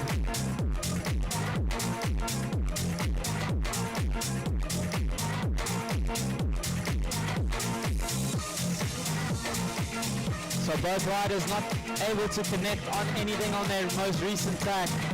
Both of them way up, looking to head upwind to see if they can find more waves further up. So keep your eyes peeled, direction, Table Mountain.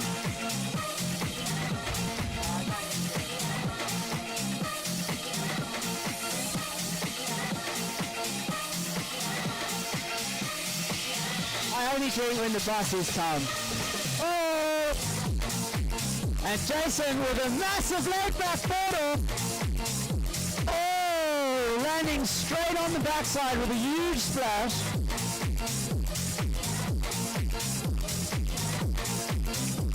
And Nathan slamming straight into the lip of that wave.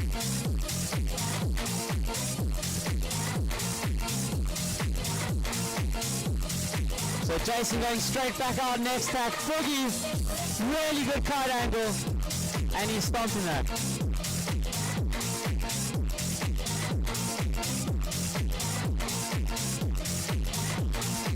So I think it looks like the wind is maybe just lulling out a little bit in this heat, which, as we know, can happen. We've seen it plenty of times. It's just a short little bit, and that's how it goes when you're dealing with nature.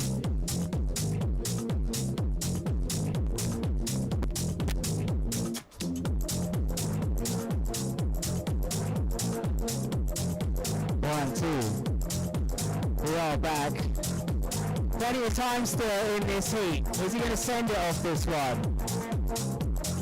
Right out the back. He's going to send it anyway. Something's lining up here. This could be big. Oh, he couldn't quite take it. So still plenty of time here. Jason van der Spey against Nathan. Van der Spey. Was that a sushi roll? Was it inverted enough? Difficult conditions for this heat at the moment.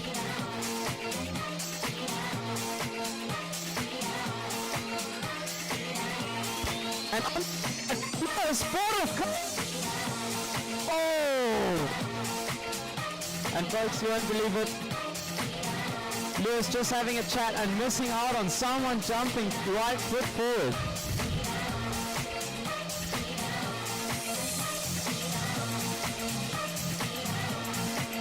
So Jason looks like he's found something. Up he goes. Huge left back forward. Boards back on. And he sticks that one smooth. Can he get his kite under control? He does. And Nathan with a nice leg back. Also getting everything back into control. It seems no matter how long the gap is between the riders' jumps, they keep following each other. As soon as one jumps, the other answers.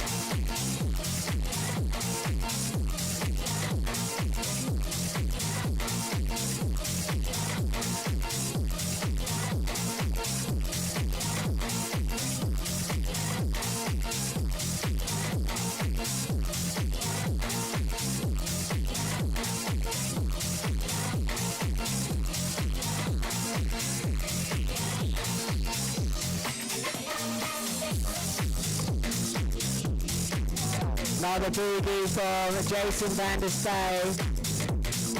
Oh, a nice upwind takeoff. It definitely looks like the wind lulled out in this one. It's been a tricky read, this one.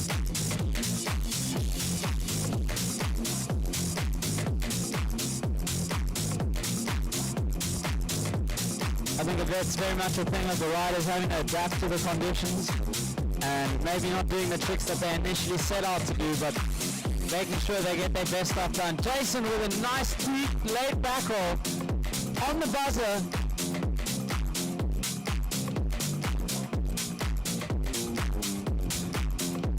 So I think we had a really good heat here. Both riders just making sure they got a whole bunch of... It was time to rethink what a wetsuit could be.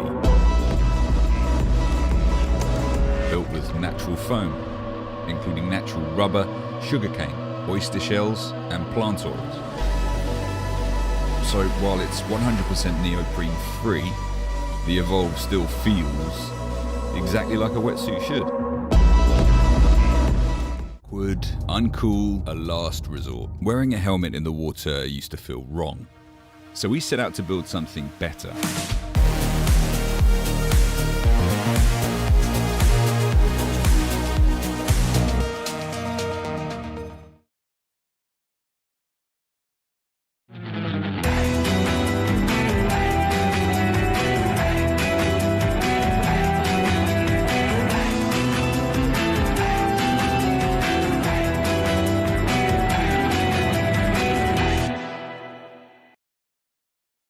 World's biggest kite store.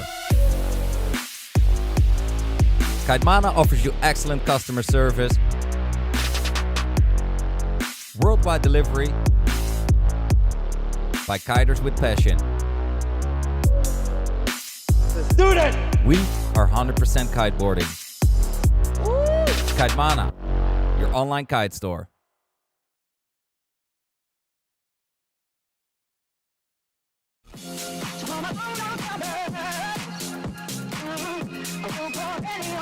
So in this layover between heats, if you're looking for something to eat, head to the burger truck in the driveway behind the riders area. And if you're thirsty, head up to behind the judging area for a drink.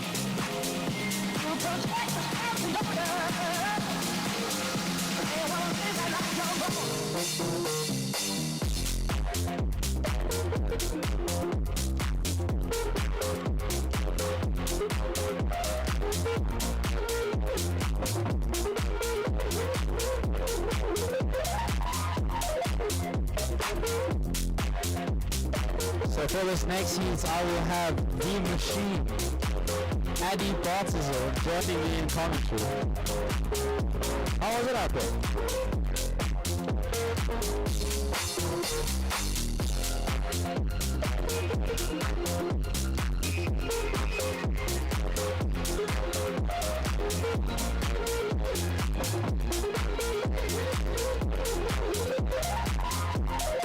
Okay, very nice. As we just saw in that exchange, we had Adrian low with a nice late backer with really low kite angle right off the first kicker, and Jerome up the back with a very, very low straight loop, getting super good height on his jump.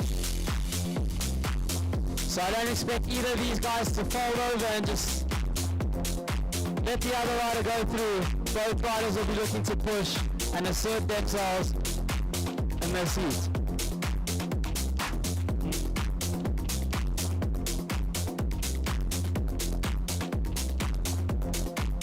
As we see Adrian heading out, just not managing to connect. But Adi, as a short line rider here, what move has been your favorite to see today? To see today, I think I would like to see moves from Adrian. Laid backs with bordos, triple back rolls. I think he can make it look super nice, and for sure he will go huge. I think it's a favorite to win. He's also one of the high 5 instructors, so massive one. Exactly. What I was talking about. Yeah, we just need to see more from him from the height, and then I hope he's gonna win. Okay, so we know who your favorite is local boy Adrian Lowe. And I think something to note here is the consistency that he's been riding at on these short lines. With when he slams proper, but he doesn't slam very often. Not as much as he used to. Yeah, I think his body is made of steel. Like, I saw him crashing multiple times. He's just coming back, laughing like nothing happened.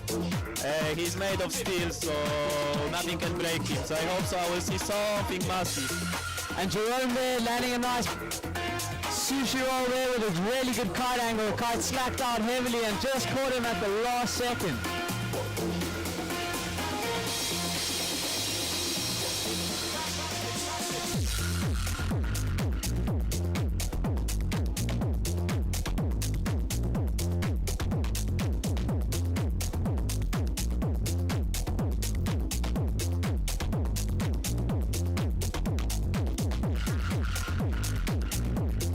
So Adrian Lowe with some speed on the inside. Up he goes. Boogie. Really good slack, and he's held on. So I think that's 4 different tricks, 3 different tricks of 4 jumps for Adrian. And while these riders tack back up, let's get some questions out of our second semi-finalist, Josh Kidder. Wow, what are you saying? What are you saying? Good. So the man of many words as ever, Josh Gillett, says he's looking for a little more wind still. Where's the double in that heat? Wouldn't need it. I'll save it for the heats of these hits. Oh, potentially throwing a bit of shade on his competitor in that heat. As you see, Jerome just opting out of that. And Adrian potentially seeing something out the back. So, Josh, we saw some late back roll rotations in that heat. Something we didn't see in round one. What other tricks do you have up your sleeves that you can reveal to us? I don't know, dude. Those rotations was just... And it just worked.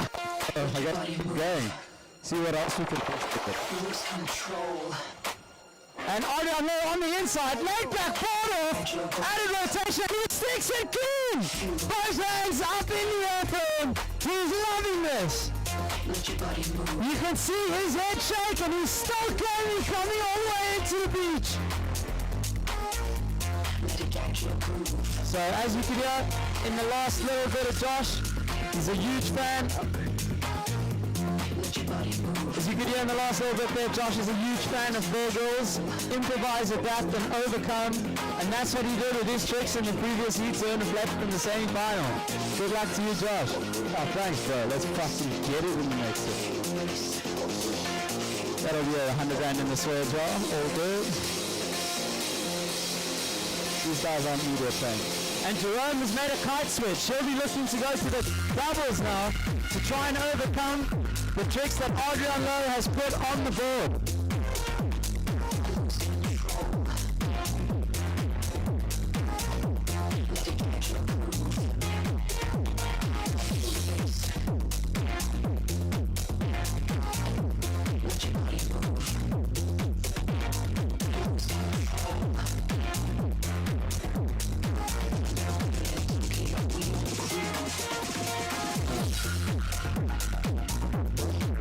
Okay, so we see Jerome tacking all the way up, not finding anything. And will we see Adrian Lowe continuing to stay busy on the inside?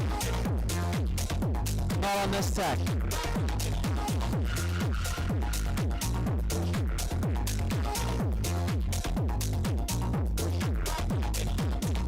So for anyone wondering, Adrian now going for a kite change as well. His black, grey and orange kite is an RRB and the blue and red kite for Jerome is a Reedon. So it looks like both these boys now on 6 meter kites, looking to try and go with the double route. Jerome is up first, he pulls it! Oh!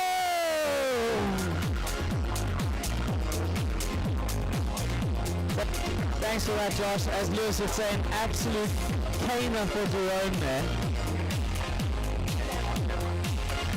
How much hope do you think that kite had of catching him that high? Absolutely nothing. Wow. Thank you.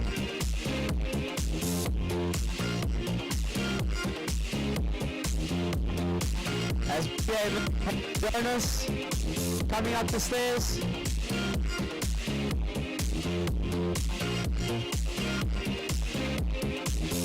Okay, Adrian Lowe still looking for a kicker for his 6 meter kite to try and get it round twice.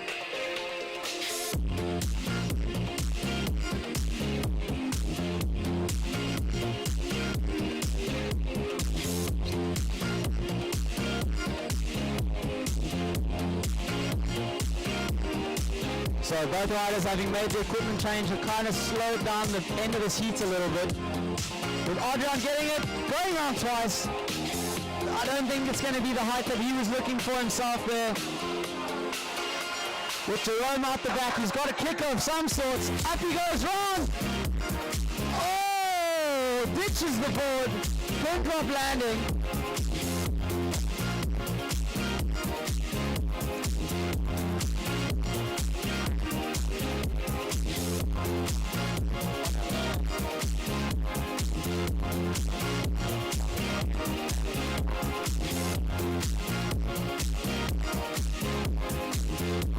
And that brings the end of that heat, where we look to go to our next quarterfinal between Steinville and Nicholas Fourie. We have a purple Harlan against a blue Reedon.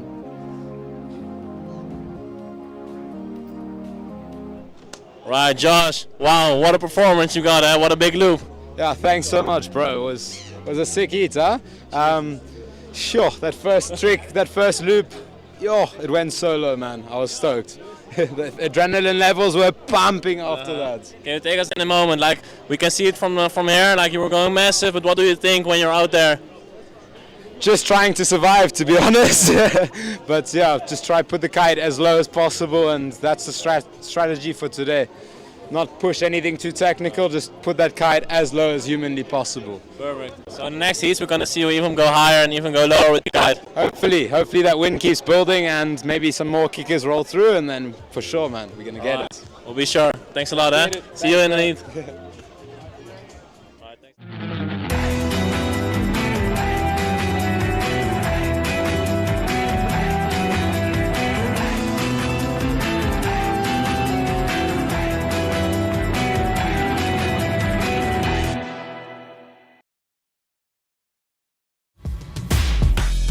Feeling the flow, I get high. More than I drop is the more I get low. The music is lifting me up again, so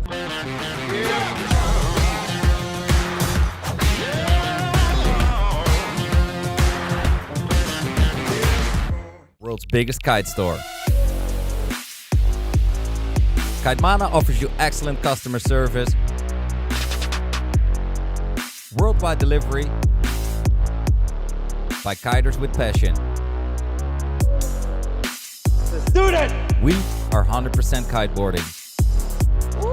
Kitemana, your online kite store. It's John Luca, local favorite here on High Five. You swayed the crowd with that one.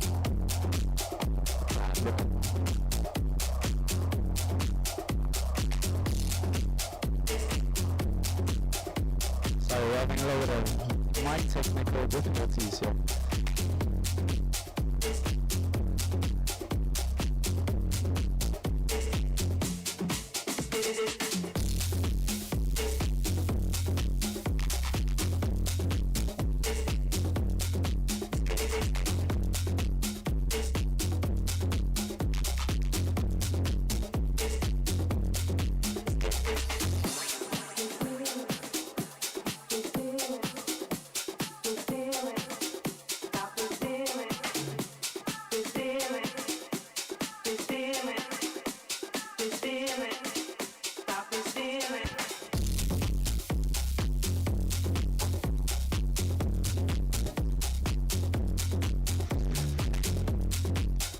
Okay, so we've rolled into this semi-final with Steinmuller and Nicholas Perrine. As you see, Stein just doing a triple back rotation with a nice loop. Coming in ever so smooth.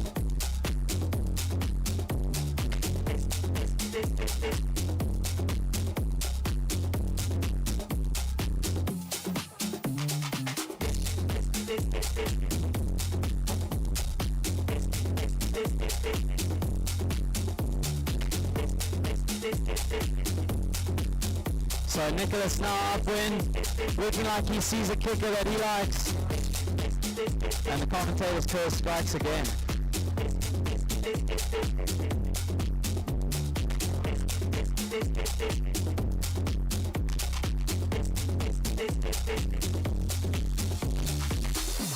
This feeling, this feeling, this feeling, stop this feeling, this feeling.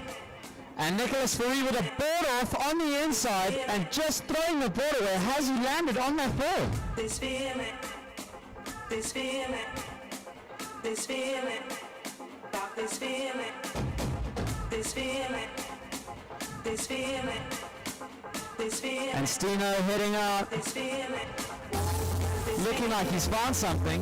this feeling, Oh, just deceived me on the angle a little bit. this feeling, this feeling, this feeling, this feeling. So, we have Nicholas heading out with a nice kicker, takes off, gets the ball off this time, back on. Oh, just another camer of a landing there for him. Unable to hang on. Estino on the inside, hopping over one and missing the next. We'll take this chance to ask Jason how it feels to be the third semi-finalist.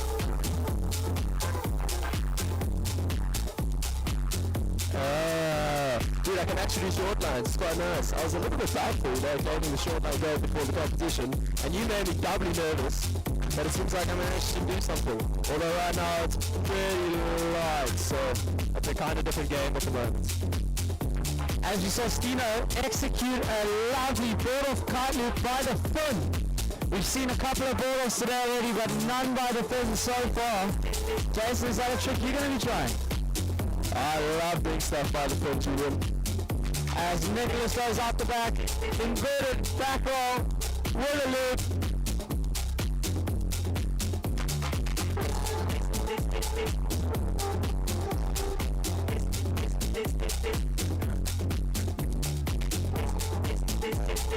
So, what do you make about your opponent in the semi-final, number one, Adrian Lowe? Young Adrian Lowe, is it? Oh, rookie. I mean, I think if it's light, they're just going to land stuff and then got a pretty good chance. So how do you feel about him potentially throwing down some doubles? Is that something you can expect from you? Yeah, right, bro. My guys are faster. Fine, Ash. Wow. That might be the last we hear of Jason. Thank you very much.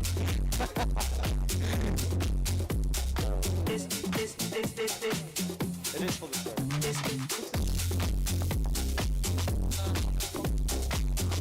And Stino with a contra boogie, great card angle. Please hang on to that. He's really throwing out a bunch of different moves. How do you feel about a contra loop on short line? It's nice, if the wind's strong, you can actually chuck it pretty low. You saw yeah, he does them the best, but he does them with the board and that thing goes low. Stein actually does them quite well as well. I'm horrible at them. As Nicholas up, contra boogie. Speaking of contras, he's done one, and he's whipped it round and hung on. The distance he's traveled there is pretty crazy, don't you think? Fantastic. More like this. And Steinman with a leg back board-off added. Oh, he's landed with 1 foot up. The stanky leg, as Jason calls it. He's quite the dancer, so expect some of those from him later. Oh, I can throw it down, bro. I can throw it down.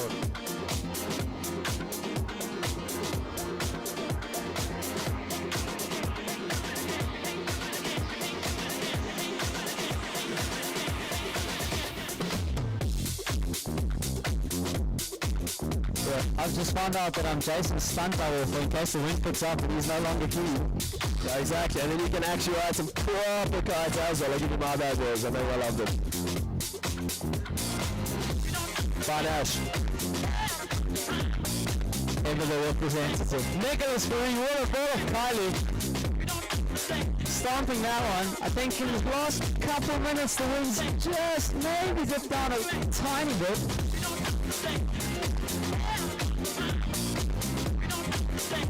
As Stino out the back proving me wrong, huge leg back forward by the fin, and he's landed it clean. Wow! Come on, crowd, you gotta give him a little more than that. So the one thing about loops on short lines is they're even gnarlier when they're death loops. Fantastic. Wow, am I still speaking to Josh Gillett or what's going on here? Dude, Josh Gillett has actually become quite a linguist. I think we should pop him on the stick next and he should run a 10-minute interview solo.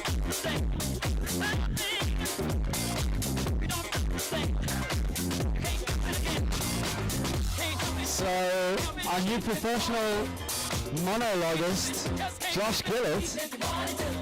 What do you want to say, bro?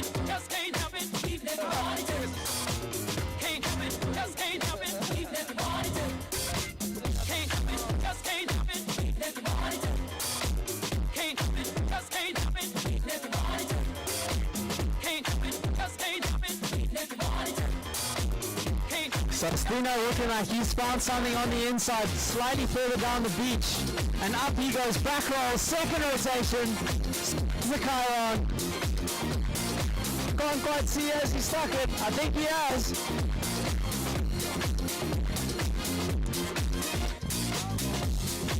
So we have two guys now up against each other in semi-final number one.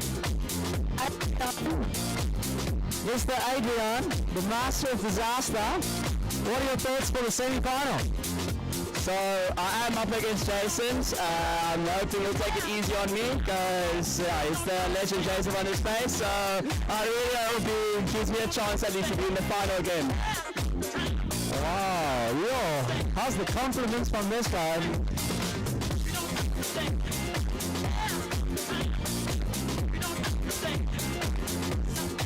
So let me just repeat what Jason just said. More so that the compliment should be going the other way and that should be Jason taking or Adrian taking it easy because I say and I quote, he's shredding tits. Thank you, Jason. Anytime, but anytime.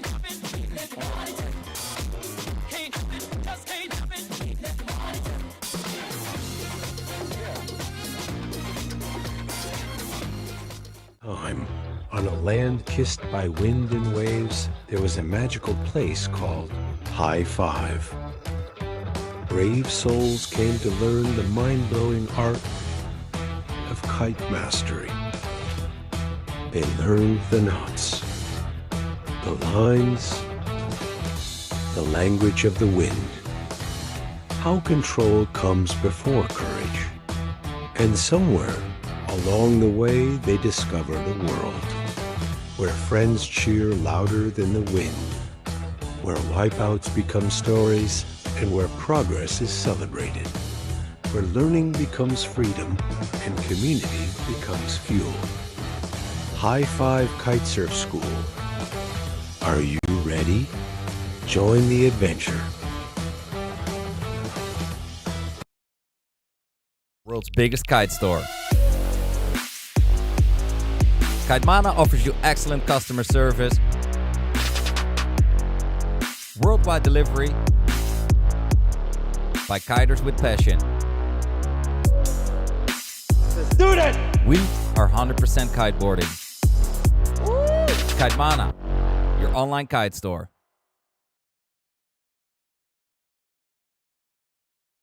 Sound check. That's good. All right, Jerome, how are you feeling? You got a big crash, but you're still alive? Yeah, I had a really big crash from the double loop, but I'm still feeling really good and super stoked with this heat. I lost against Adrian, but yeah, he's just a better rider and was better in those wins. But yeah, unfortunately the wind wasn't as strong as I hoped to be, but I had a lot of fun. And that's how it is. You never know about the things here in the competition. Easy sometimes, but did you feel like you performed a good way, like you wanted to? Yeah, definitely. Like the tricks, what I wanted to do, I landed all of them.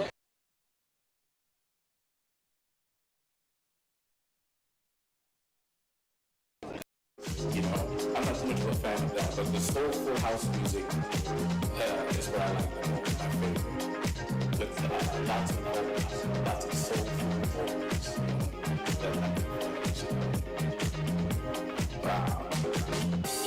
As we move into semi-final. Quarterfinal, I stand corrected. Cohen Van Dyke, massive late back roll with a kite super low. He's held on to that one. Cohen in this heat will be up against Dylan Brown.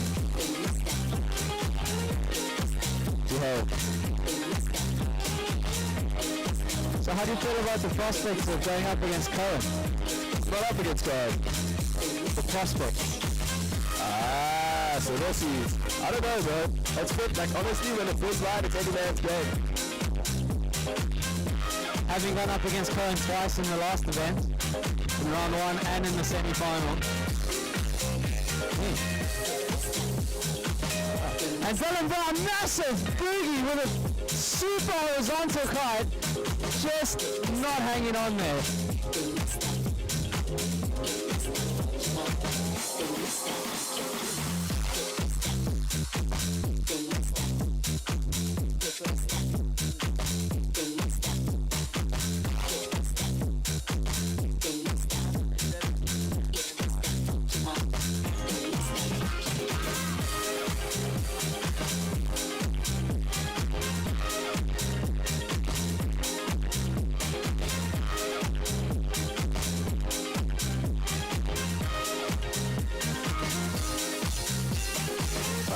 I gotta say, the mid-80s first started listening.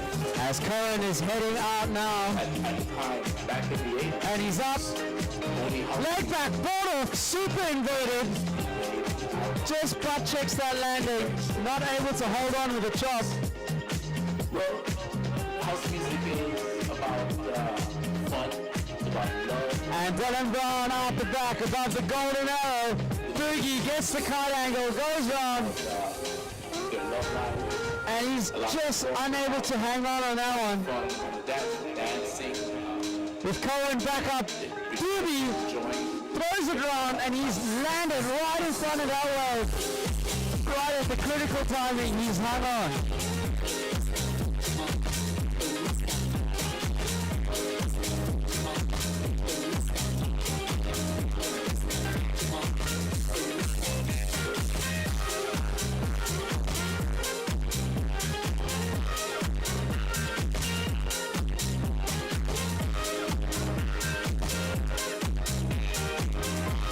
With a huge left back roll off the back, just not managing to hang on to that.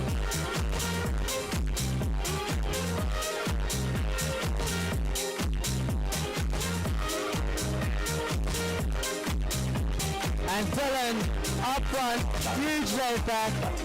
Oh, he's coming completely down. One up, two up.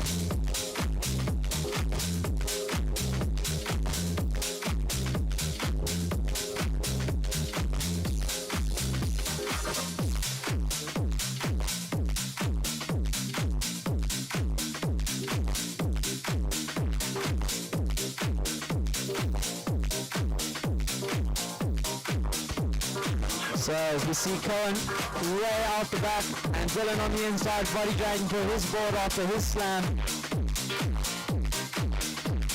Can expect a little break in the action just for a second.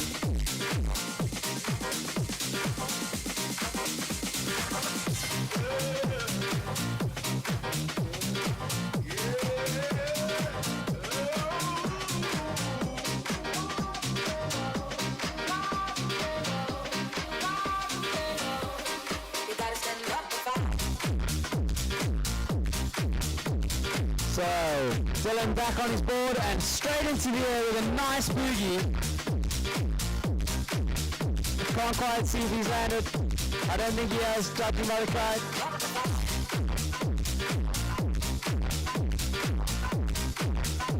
And now Cohen back up in. Skips over the first one. Will he connect with all the speed? No, he won't.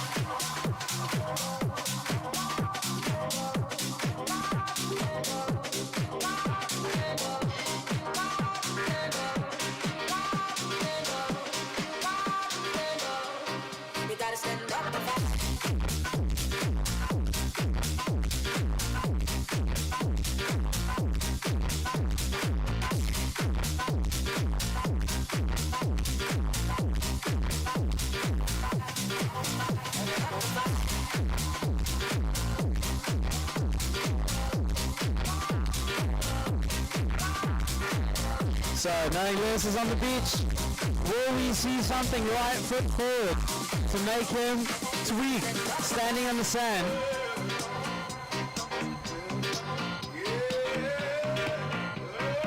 Oh, looking at the flags going, it looks like there's a little gust rolling in here. Dylan Brown capitalizing, straight up, board off. Almost got thrown into a rotation and came completely unstuck.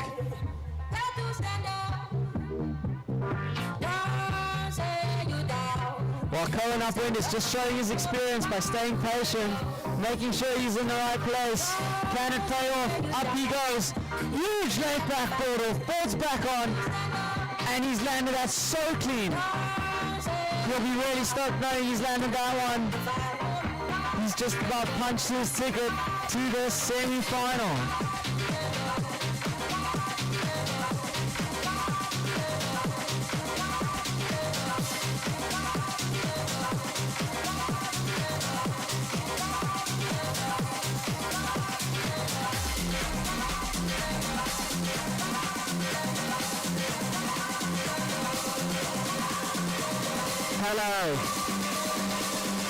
can I have a bottle of water? You gotta stand up. It really is quiet now. 1, 2, is this thing on? Nah, no one can hear. We said that, but,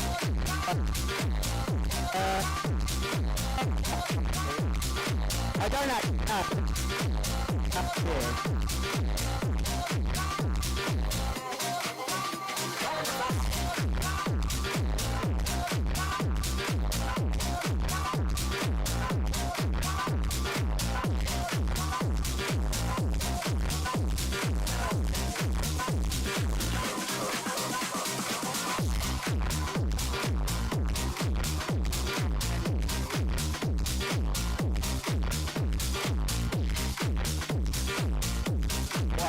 1, 2. Alright, working our way up to the finals now. It's true though, it's a fact that we are working our way up to the finals. We're working our way up to the finals of everything. Julian. Who's in the next heat?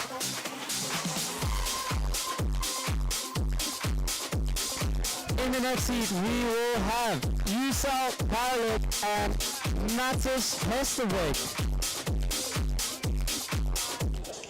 Yo, what's up guys? We're down here at High Five at the second short line competition. The wind's been pumping. We've had 3 amazing rounds so far. Especially the local boys have been showing us what they've got. They are honestly on it today. I'm here with Aaron Rosley. What do you have to say, Aaron? Not much. That I'm pretty impressed to watch the short line event. I mean, it's definitely one to stand out. Same par, I'd say, as Kota. Maybe even a bit more exciting sometimes. You know, we don't really see that much of the short lines happen that much, especially in a competition format. So it's pretty cool to see everyone pushing it and just giving it their all. Yeah, we're seeing some tricks that have come out here that we've never seen before. These guys are going huge. It's super exciting. It's nice to have a competition other than the normal, the normal competitive scene with the long lines and the higher tricks. But seeing the kite underneath you is always exciting. And watching the guys absolutely send it is really, really cool. Who's your standout? So who's standing out for you, Jay? So at the moment, Adrian is definitely standing out the most. He is a local South African boy, and he is just getting some tricks in that I haven't seen before. And honestly, it's very, very, very cool. And you, who is your standout, Aaron? To be honest, I would say Adrian as well. Oh, really? He's been impressing me a lot the last couple of days. We've been doing some shooting as well, so just to see him do it back-to-back in a shoot and in a comp just means he's can throw it down when he wants. And but anyways, I mean, I think we're gonna probably go back to the riding, onto it. And who's in the next heat?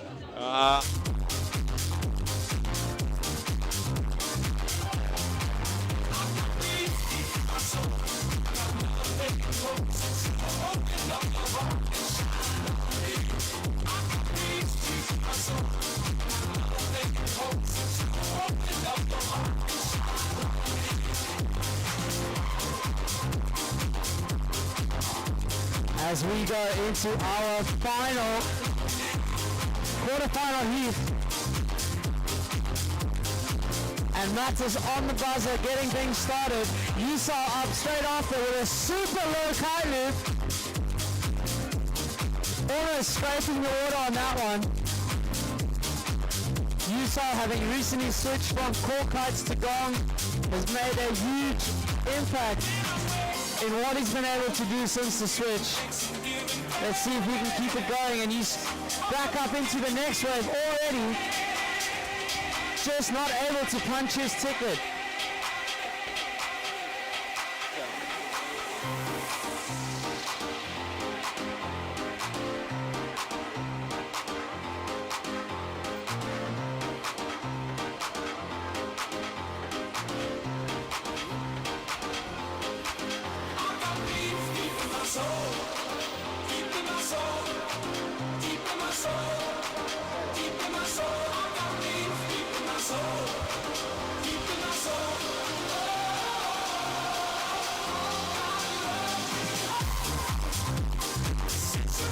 here he goes, connected, up into the sky. Just a mega loop delayed back row. Nice and controlled though. Oh, he just goes over the front. He couldn't take it, Painter.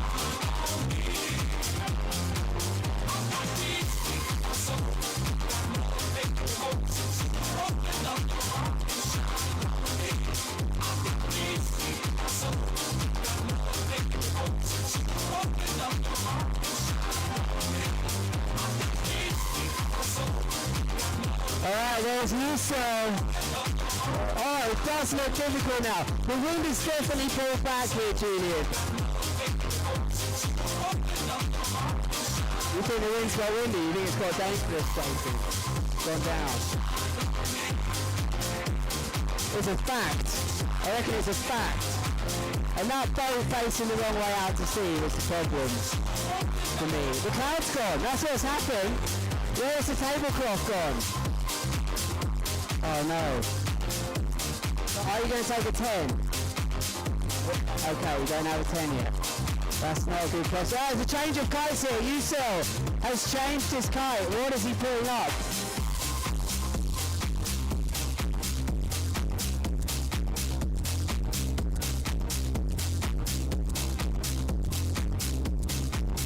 So sometimes you see these equipment changes when the conditions just don't allow you to do what you originally had planned. But good to see riders adjusting, making the switch. And Yusil no doubt will want to leave his mark as Matas up top. Huge laid back roll. Stomping that one. Definitely making his claim on what he wanted to do in this heat. After having come unstuck on the previous one. And there we go. Now this leaves us with the question, has Yusil wasted too much time on the very short lines? As Matas with another trick, contra loop, thought about it, added rotation, he sticks that one as well, and that's yet another trick for Matas Hestovik in this heat.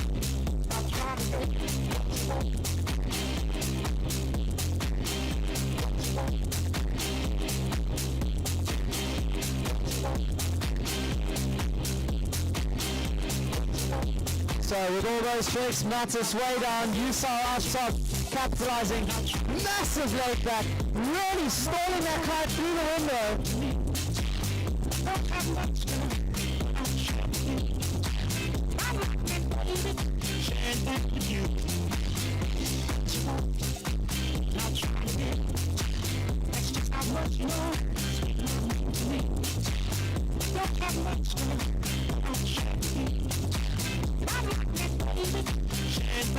So now Lewis, it looks like after the break Yusil had was switching kites and not finding what he was looking for. On the inside, now here he is, board off kite loop, added rotation.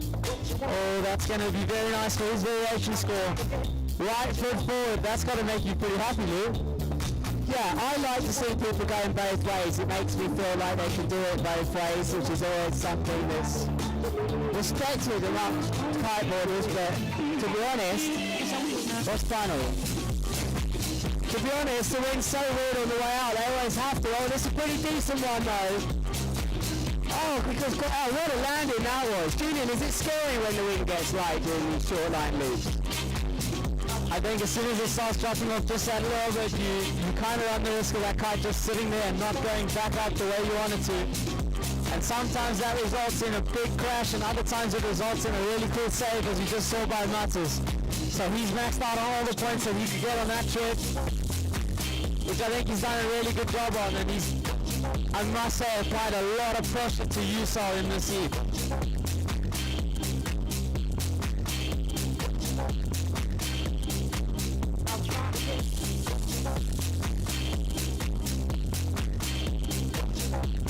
With Yusil coming in, stomping a really good one there. And Matas once again responding. Just a straight loop for him, but he's made sure to get the kite angle.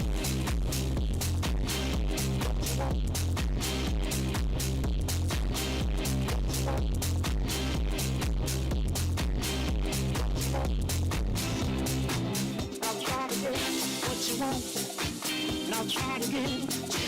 That's just how much you know sweet love means to me. So Yusal looking like he's tacking in with some speed. On the inside, up he goes. And just a double back roll to plant. Don't quite call that a Cayman now, really.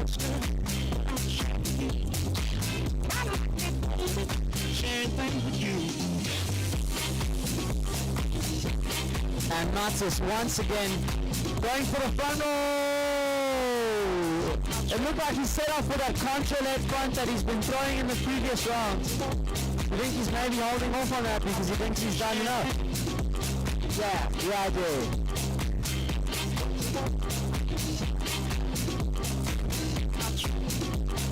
And results have just come in through on the leaderboard. We see Cohen Van Dyke taking out Dylan Brown to become the 5th semi-finalist at the High Five short line comp. And Yusal on the inside, leg back, 1-footer. That was devastating, Julian. His foot wasn't in the board properly. But sorry to be screaming so loud. I have to talk quietly to those of you watching online. Does this sound a bit better? The problem is, everyone at home, is that we have hundreds of people here at the High Five Centre that now can't hear me because I'm quiet talking to you at home. So I know this sounds bad at home, but there's nothing I can do. As we see a tack abortion on the buzzer, all flags down, and that creates the finish of that anticlimax at the end of that heat. Wind is definitely getting harder. So just on the buzzer there, we will be rolling into a 10-minute break between the quarterfinal and the semi-finals. Just giving the wind a chance to fill up a little bit and come through a little stronger than it is now, to guarantee that we have the best bits of action for everyone on the beach and back home. We'll be back.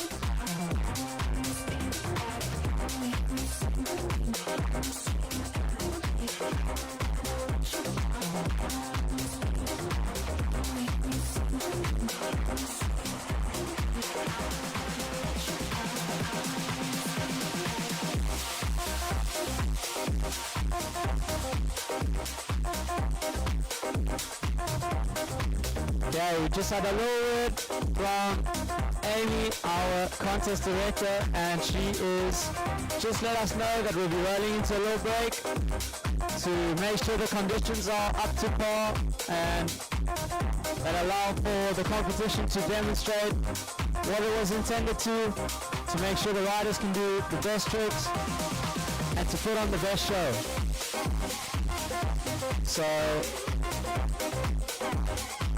if you are stuck by a little bit of a break in action, take this chance to go get something. Time, on a land kissed by wind and waves, there was a magical place called High Five. Brave souls came to learn the mind-blowing art of kite mastery. They learned the knots, the lines, the language of the wind. How control comes before courage. And somewhere along the way they discovered a world where friends cheer louder than the wind, where wipeouts become stories, and where progress is celebrated, where learning becomes freedom and community becomes fuel. High Five Kitesurf School. Are you ready? Join the adventure.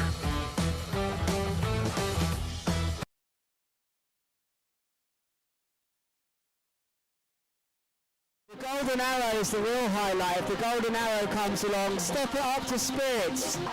And for the real bonus of your day, when Sabanye comes, the bus for us, Sabanye. We haven't seen a Sabanye today.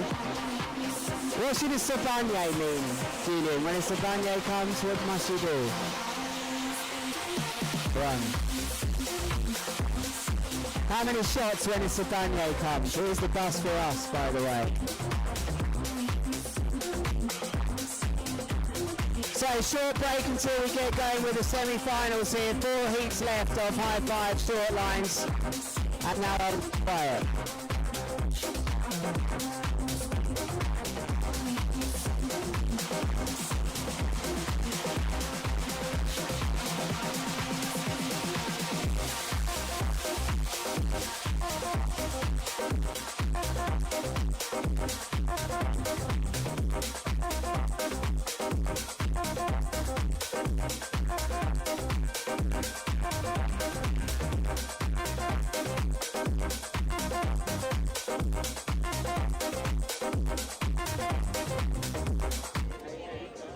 Alright, welcome back guys. We're here with Duco. How are you feeling today? Yes man, I am actually feeling amazing. If you see the riders out there, they're really sending it to the maximum.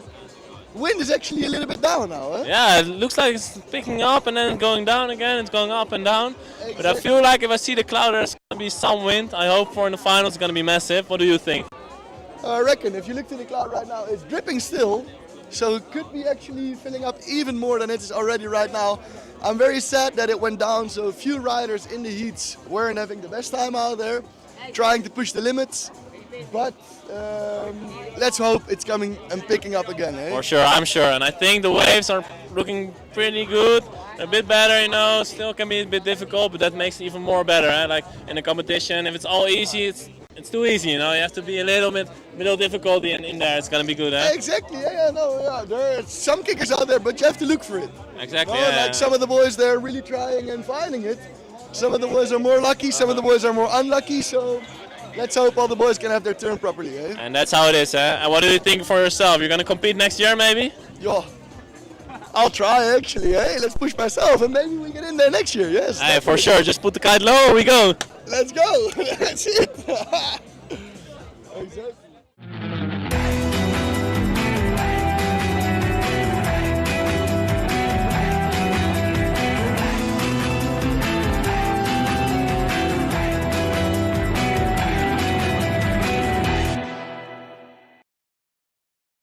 Would uncool a last resort. Wearing a helmet in the water used to feel wrong.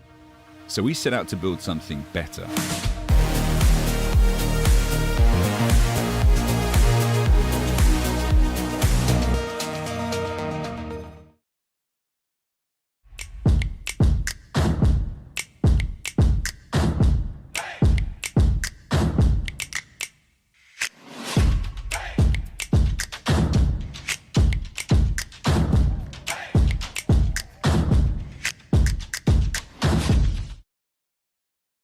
World's biggest kite store.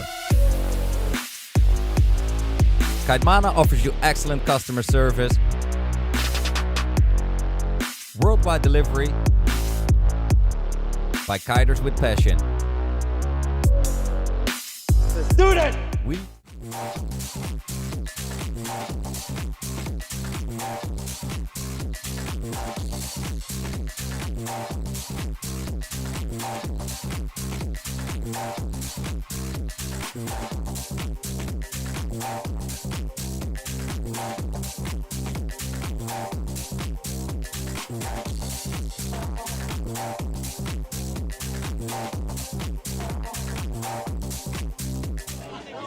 All right, Damien, welcome back here. How are you feeling? Yeah, it was epic day, eh? Got to have an epic heat, shared with my best friend Nick, and yeah, it was so much fun, eh? Was this your first time competing, or have you done a lot of competitions? No, this is actually my first time. But yeah, what an epic experience. Couldn't have wished for like a better first time, yeah. And how do you feel like it's different from like normal riding? What do you feel is the difference? For starts, it's a lot more like, I think, from normal riding, if you're talking about comps and stuff, you're just going out there and you just try to put the kite low, you know, oh, no, let's go, you know, and you're just having fun, just just doing it and just sending it, you know, it's just like... And do you think you have anything in mind when you're riding, or it's just like plain in your head? No, when I see a kicker, I want to... I'll just put that thing on. If I get a good kicker. So I think you can be really happy with your performance today. I think the kite was really low, you run really high, it was perfect, and we had fun like watching you and everything. Epic, man, that's sick. Alright, and thank you for competing. See you next time. Yeah, see you next time. Woo!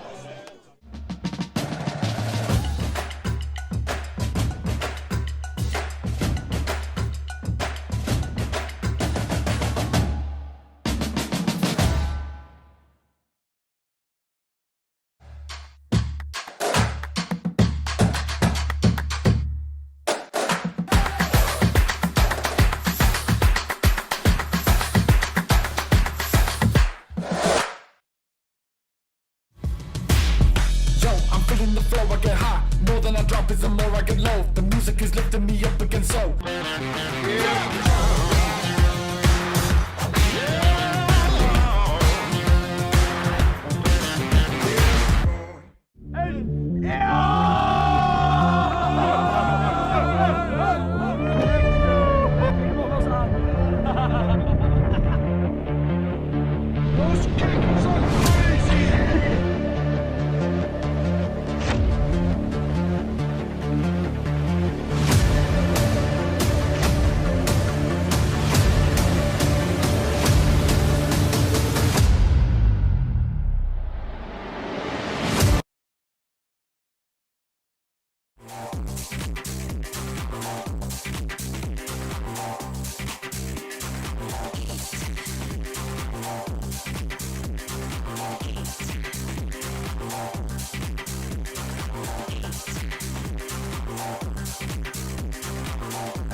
Put your hands on me. Spend a little time to make it now. Gotta start slowly. I want you to get to know me. Take a ride to heaven, friend. Put your hands on me. Spend a little time to make it now. Gotta start slowly. I want you to get to know me.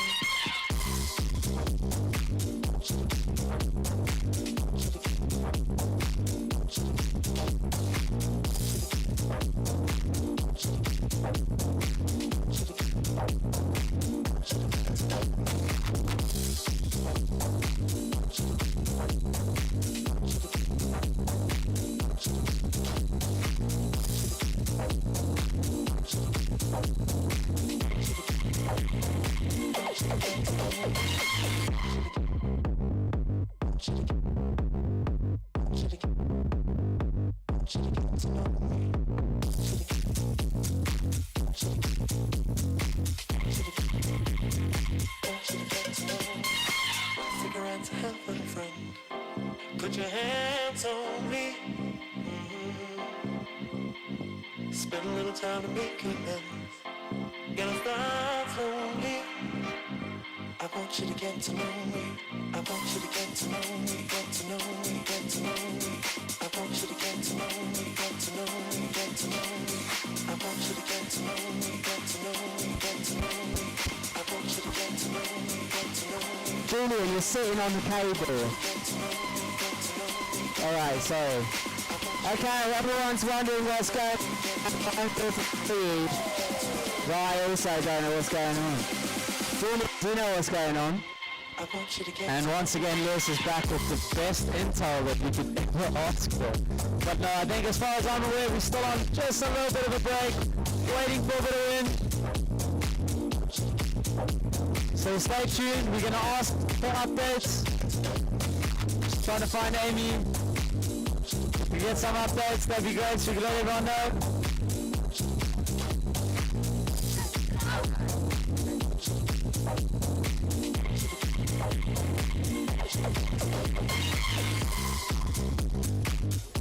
Okay, so we've got a slight update with our next possible start at 7 o'clock. That is in 15 minutes, everyone. If you haven't managed to look at your wrist yet, 7 o'clock is our next possible start. I think the more we see the riders currently on the water throwing it down, the more likely we are to go back out.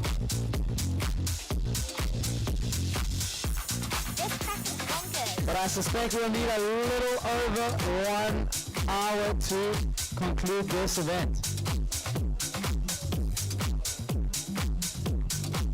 And then where are you going after that, Julian? Are you going to a girlfriend's house tonight? I think there's a very outrageous party going down at Club Duvet. I think if you don't know, you should know. And it's going to be crazy. Hey. Hello, we're struggling here.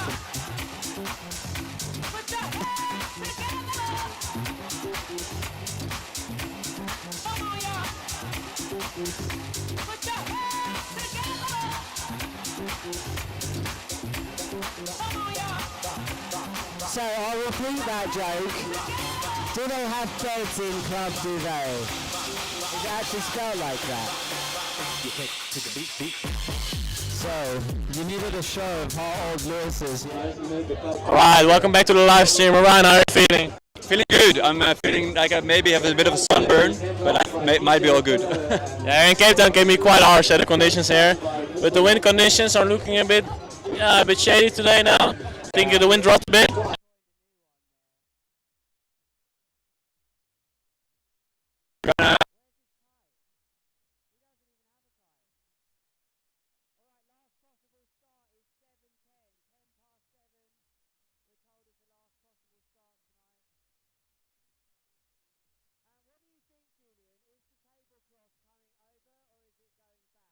You need that extreme conditions, huh? And what do you think about today already? Like you enjoyed like watching the riders? You think they performed well?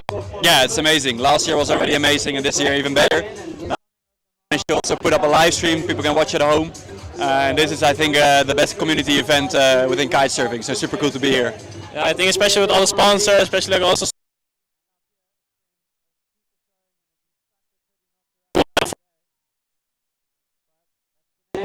Oh, I think it's either Matthijs or Sven. I'm not too sure. I have to check.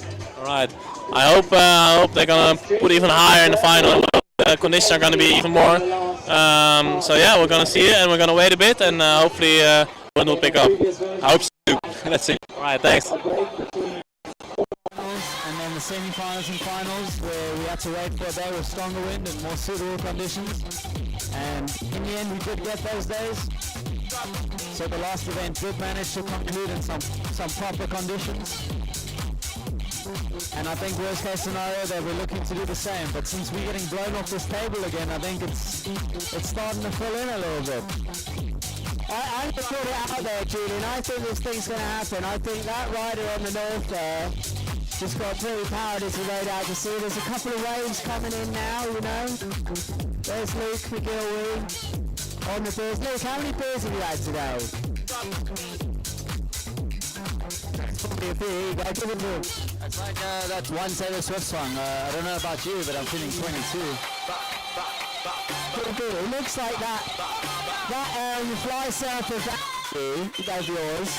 How many beers are in that at any given time, do you reckon? Enough to validate jumping 36 meters.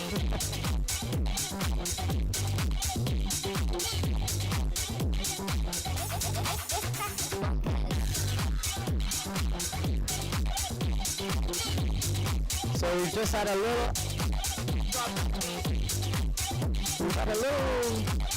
look at a forecast, and it seems like the wind has picked back up. So now it'll be up to the contest directors to see if we will be making the call. And once again, as soon as we have any info, we will relay it all on to you guys.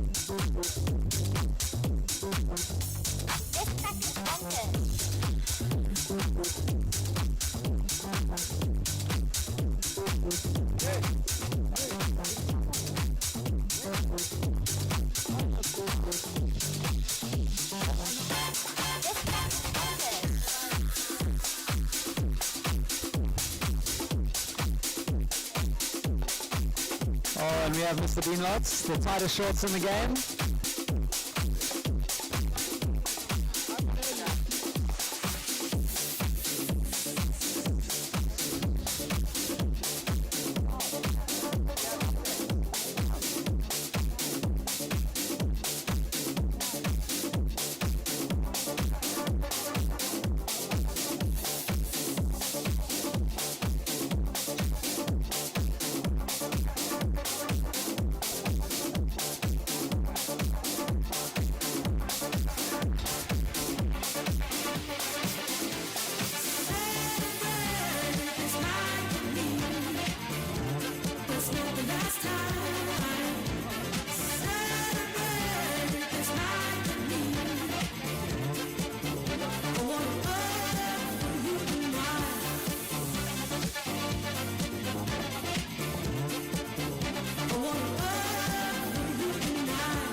So I think we're going to give one last update on the food and beverage situation. You can see the lineup for the beers starting to fill up up top. So if you don't have a beer in your hand, make your way up there. And if your belly's still empty, make your way to the driveway behind the riders area to get yourself a nice burger. We have chicken burgers and smash burgers, and I promise you they are both good.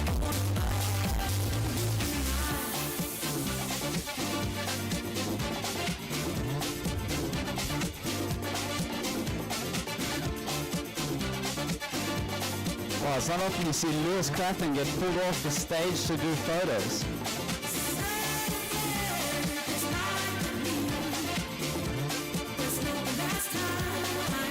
And our resident videographer, Mr. Dylan Osborne, give us your thoughts on this event today, and what are your thoughts so far? A good event so far. Wynn's playing games with us, but let's hope it comes through a little bit better now and we can finish it off. Who's been your standout rider so far today? Give me 2 or 3 names that have really impressed you in the conditions that we've had. I think Adrian Lowe's had one or two tricks that I was pretty impressed with, or one stupid mistake as well. Cohen's always a good one, and top there, the win better, top for everyone out there. Give me a sneaky dark horse. So between Adrian, Jason, Josh, Stein, Cohen, and Yusuf, who do you see potentially causing an upset? I mean, they're all pretty big names. Yusuf's known to be a short line rider, so I don't think if anyone wins out of that, it's an upset, but I don't know. Jason claims to be the short line goat, so let's hope he does it. Oh, putting some pressure on the local respect. Okay, we have a question from Mr. Luke McGillivray.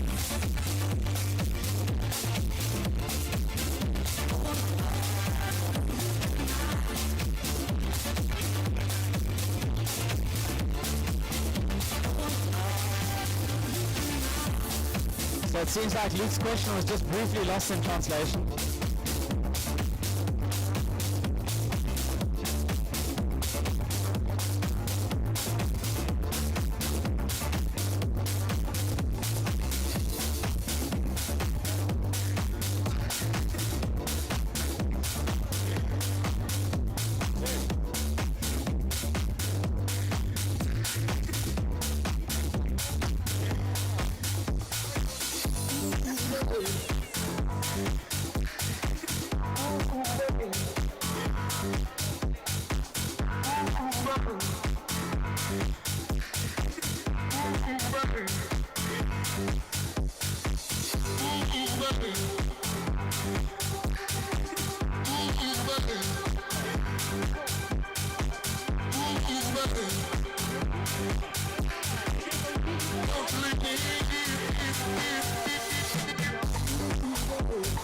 Okay, so everybody, while we have the chance, we're going to give the microphone over to Jason Colborne.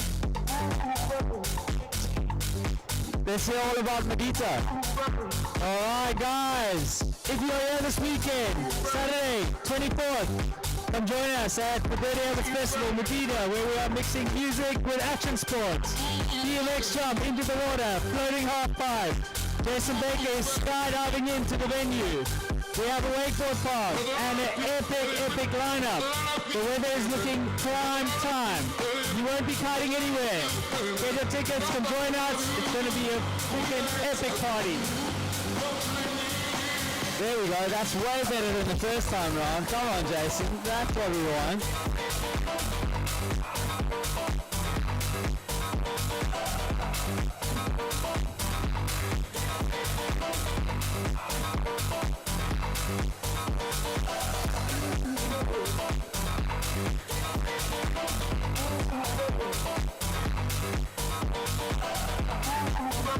So you seem to have Dylan Osborne thinking, commentaries is calling. Come on crowd, give us some thoughts. Let us know what you think. Make some noise. Sorry Dylan.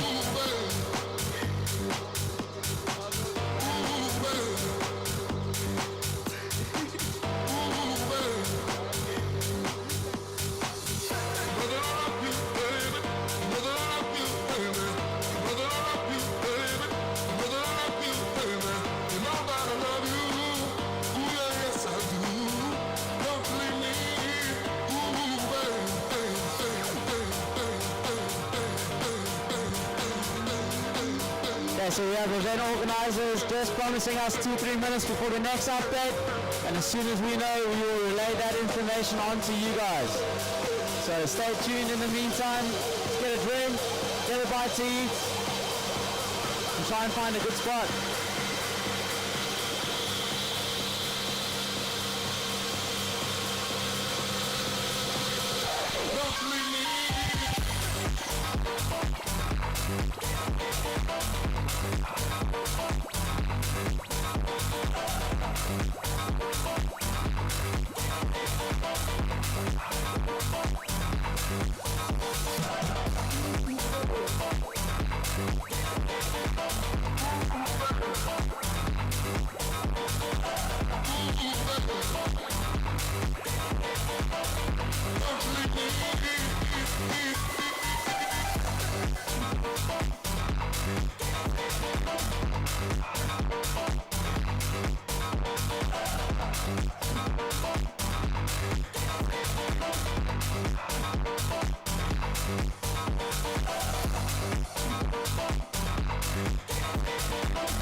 Okay folks, you're going to need a little moment here. We have an update.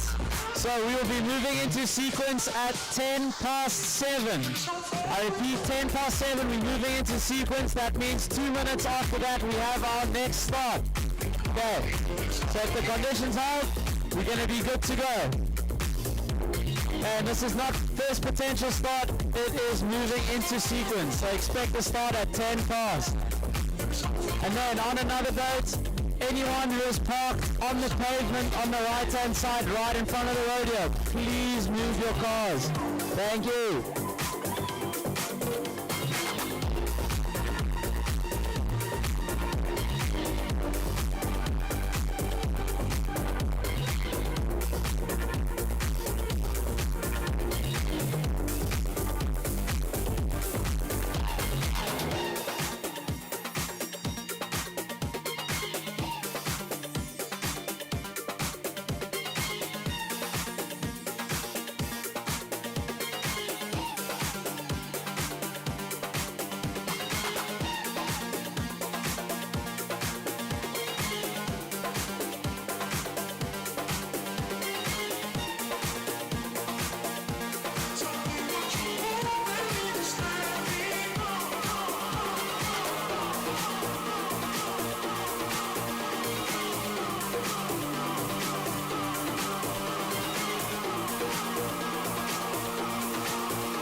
So, just to get everyone ready for our first potential start, or as we move into sequence at 10 past, in our first heat of the semi-finals, we have Adrian Lowe in the pink rash vest taking on Jason van der Spey in the yellow. That will be our semi-final number 1. In semi-final number 2, we will see Josh Gillett take on Stein Moore. Stein Moore being previous finalist, finishing runner-up in 2025. And after that, in the third and final semi-final heat, we have Cohen van Dyke taking on Yusal Paralik. So folks, strap yourselves in and get ready. It's gonna get crazy.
Okay, everyone, we have one other thing to say quickly. Liwa have sponsored a twin tip. So, in order to reward the athletes, you can win a board by scanning the QR code and donating to the prize fund. So if you're looking for a Liwa board and a chance to win it, scan the QR code here and add the support for the Riders' prize fund.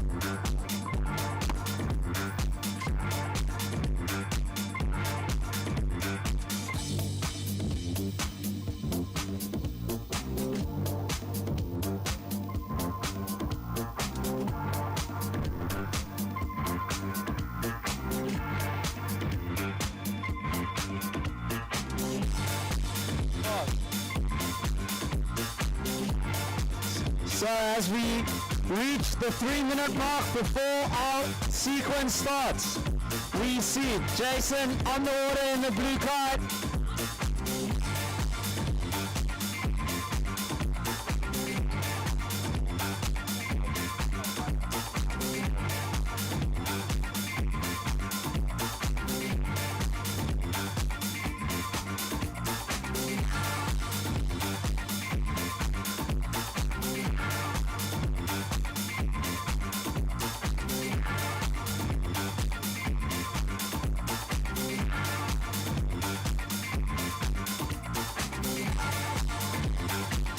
Okay, just to receive an update, the QR code is up and running. So make sure you support the athletes. As you see Jason clearing the horizon.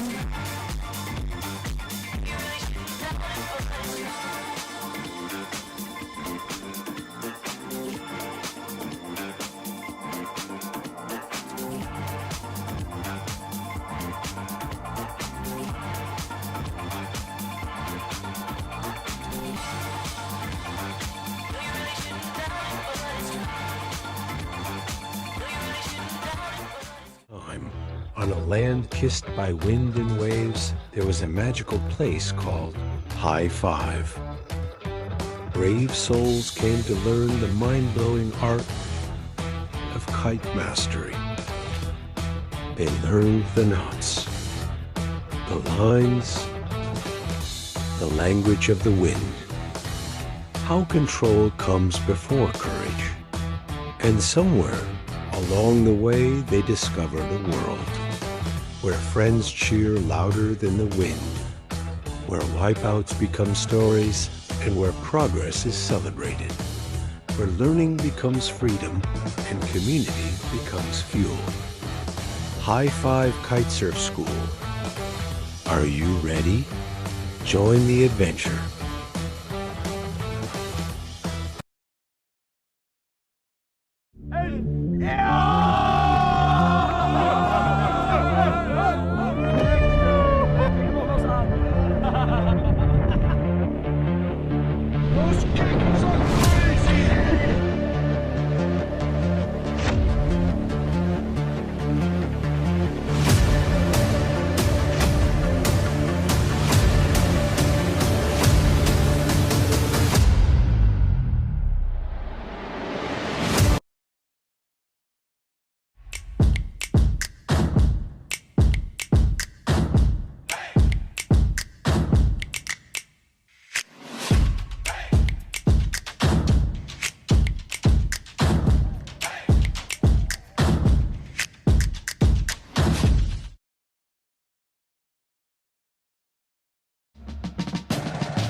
Semi-final.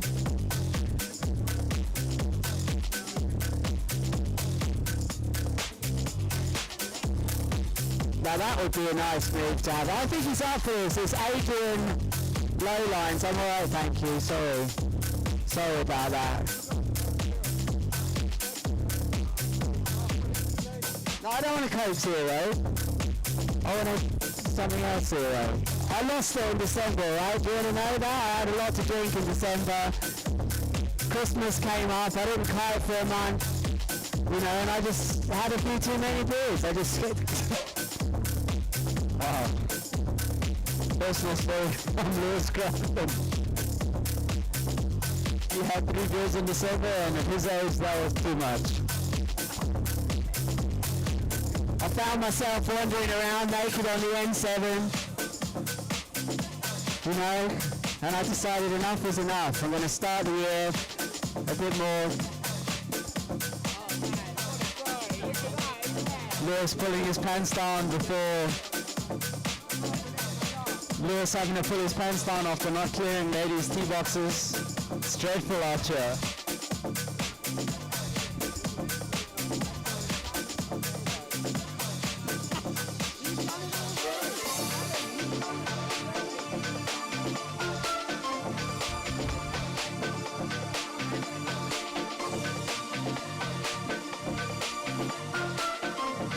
So as you look up, we see the yellow flag, meaning there are less than 2 minutes to go before we start with the first semi-final of the High Five Shortline Comp, brought to you by Jacobson Kites, Mystic Boarding, Kite Mana, SpaceX, HeatScoring.com, Dirty Habits, Onyx Kiteboarding, and Lure Boards. So that is the list of our sponsors. We have to thank them for this event, along with all the people who have entered to sponsor this competition. Without the support of all of these brands, this wouldn't be possible.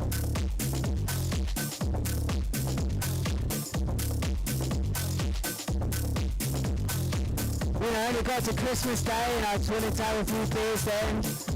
New Year's came as well. Big hello to everyone listening at home, by the way. This is serious. We're just having a bit of fun here. It is the green flag. And was that on the buzzer? I think that was a little premature. That was a Premi. We call that a Premi. I'd have to agree, as we see Jason making shots after the buzzer. Massive leg back roll! Huge and great timing just after the buzzer. He made sure that line would count. There's the same cannot be said for Adrian. So as it stands right now, Lewis, I'd have to say it's 1-0 to Jason. I think it's very important we keep track in this heat because it could be either rider's heat at the end of it.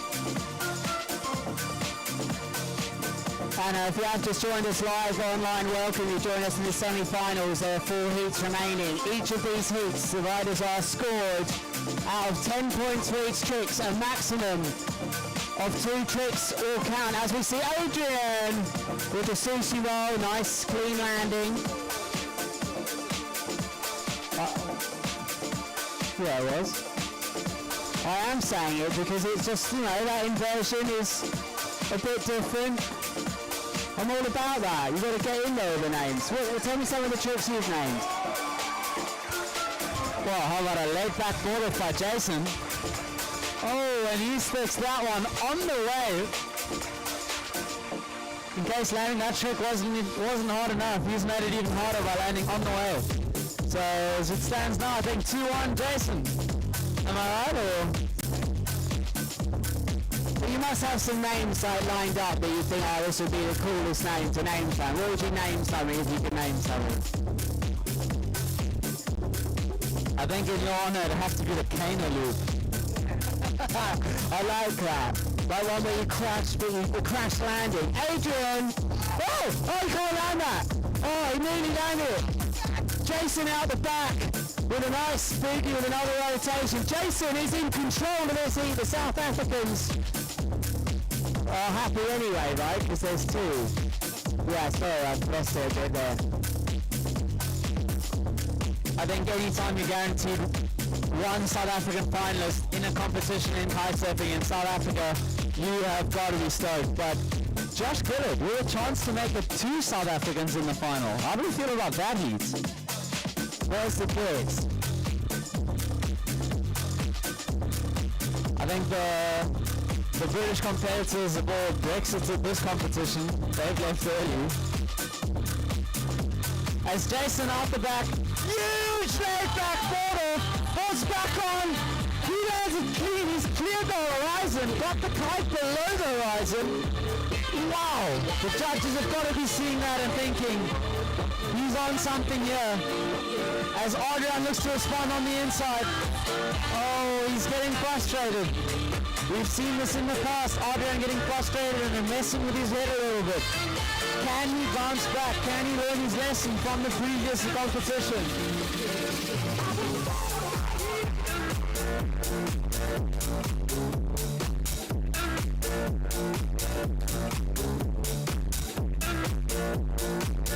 With Adrian now heading out, you can see the atmosphere for the semi-finals getting up there. He goes up. Ball of laid back, swinging under, just not managing to hang on, and his kite goes down.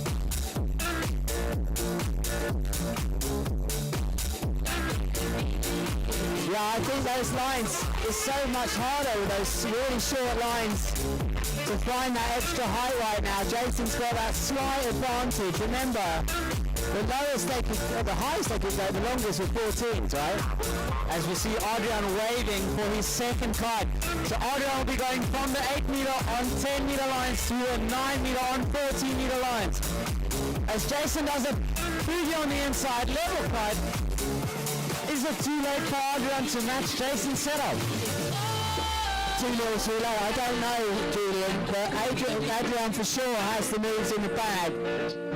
He looks out to see desperate. Looks like something might line up for him.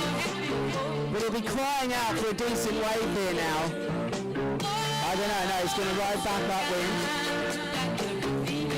They don't like it. What was that, a mouse down there? Oh, the bat is like that. What? They ended it? It looks like someone's hijacked the flags down there.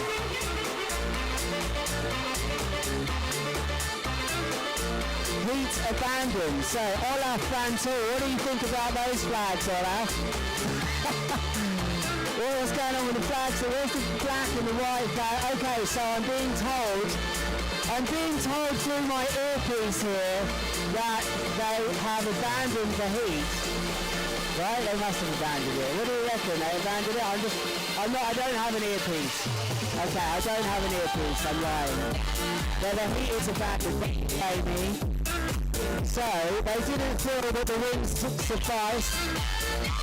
And actually what it allows is a full run of semi-finals to be run at another time. So, it could be all over. I don't know.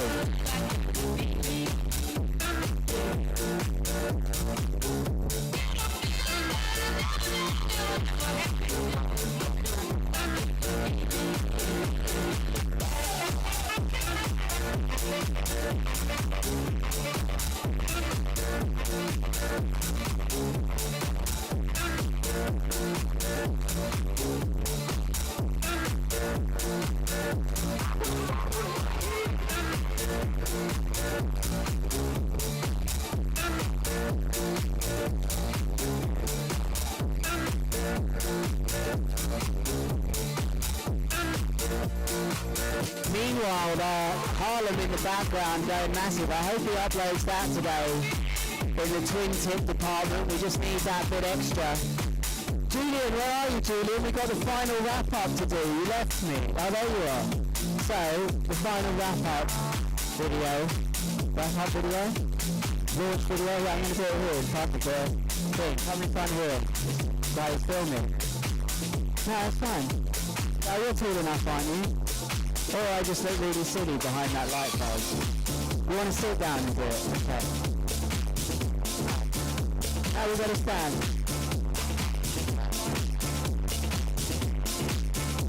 Okay, so we have a special announcement here that unfortunately the race directors have decided that the wind is not suitable to complete the events this evening. The semi-finals and finals will take place on another day at another time, so please keep an eye on the socials. A big thanks to our sponsors here, High Five, of course, for the short line 2026 with Jacobson, Mystic, Surfer, Onyx, Dirty Habits, HeatScoring.com, SpaceX, Kite Manor, and Leo. And Julian, what's your thoughts here about what we saw today? I think, to be honest, we've seen such a great display of kiteboarding today, and obviously with the format of short lines, it's something completely different to what you normally see, and I think everyone today delivered.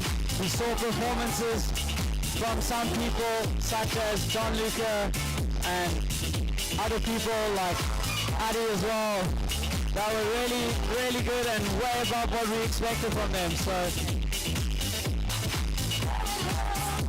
Julian, just quickly for me and everybody, could you say, can I have a bottle of water, please?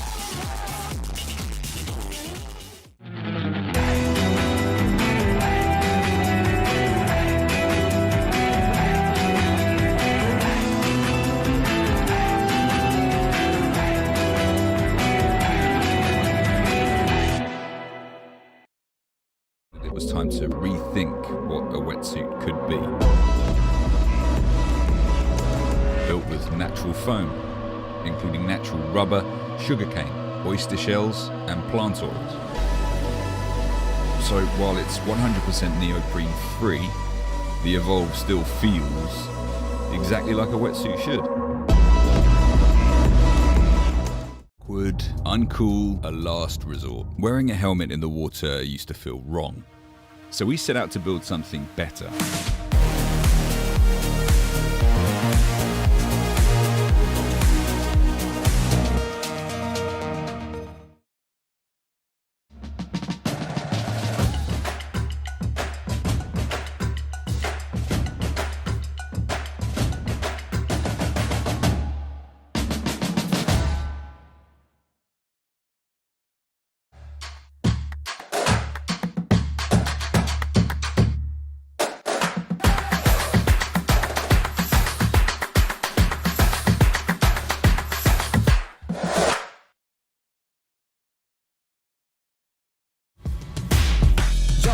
feeling the flow, I get high. More than I drop is the more I get low. The music is lifting me up again, so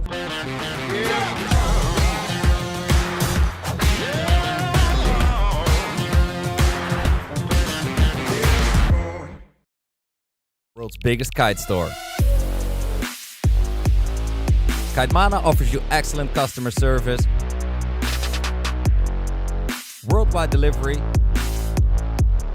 by kiters with passion. let's do that. We are 100% kiteboarding. Kitemana, your online kite store. Time. On a land kissed by wind and waves, there was a magical place called High Five. Brave souls came to learn the mind-blowing art of kite mastery. They learned the knots, the lines, the language of the wind, how control comes before courage. And somewhere along the way, they discovered a world where friends cheer louder than the wind, where wipeouts become stories and where progress is celebrated, where learning becomes freedom and community becomes fuel. High Five Kitesurf School. Are you ready? Join the adventure.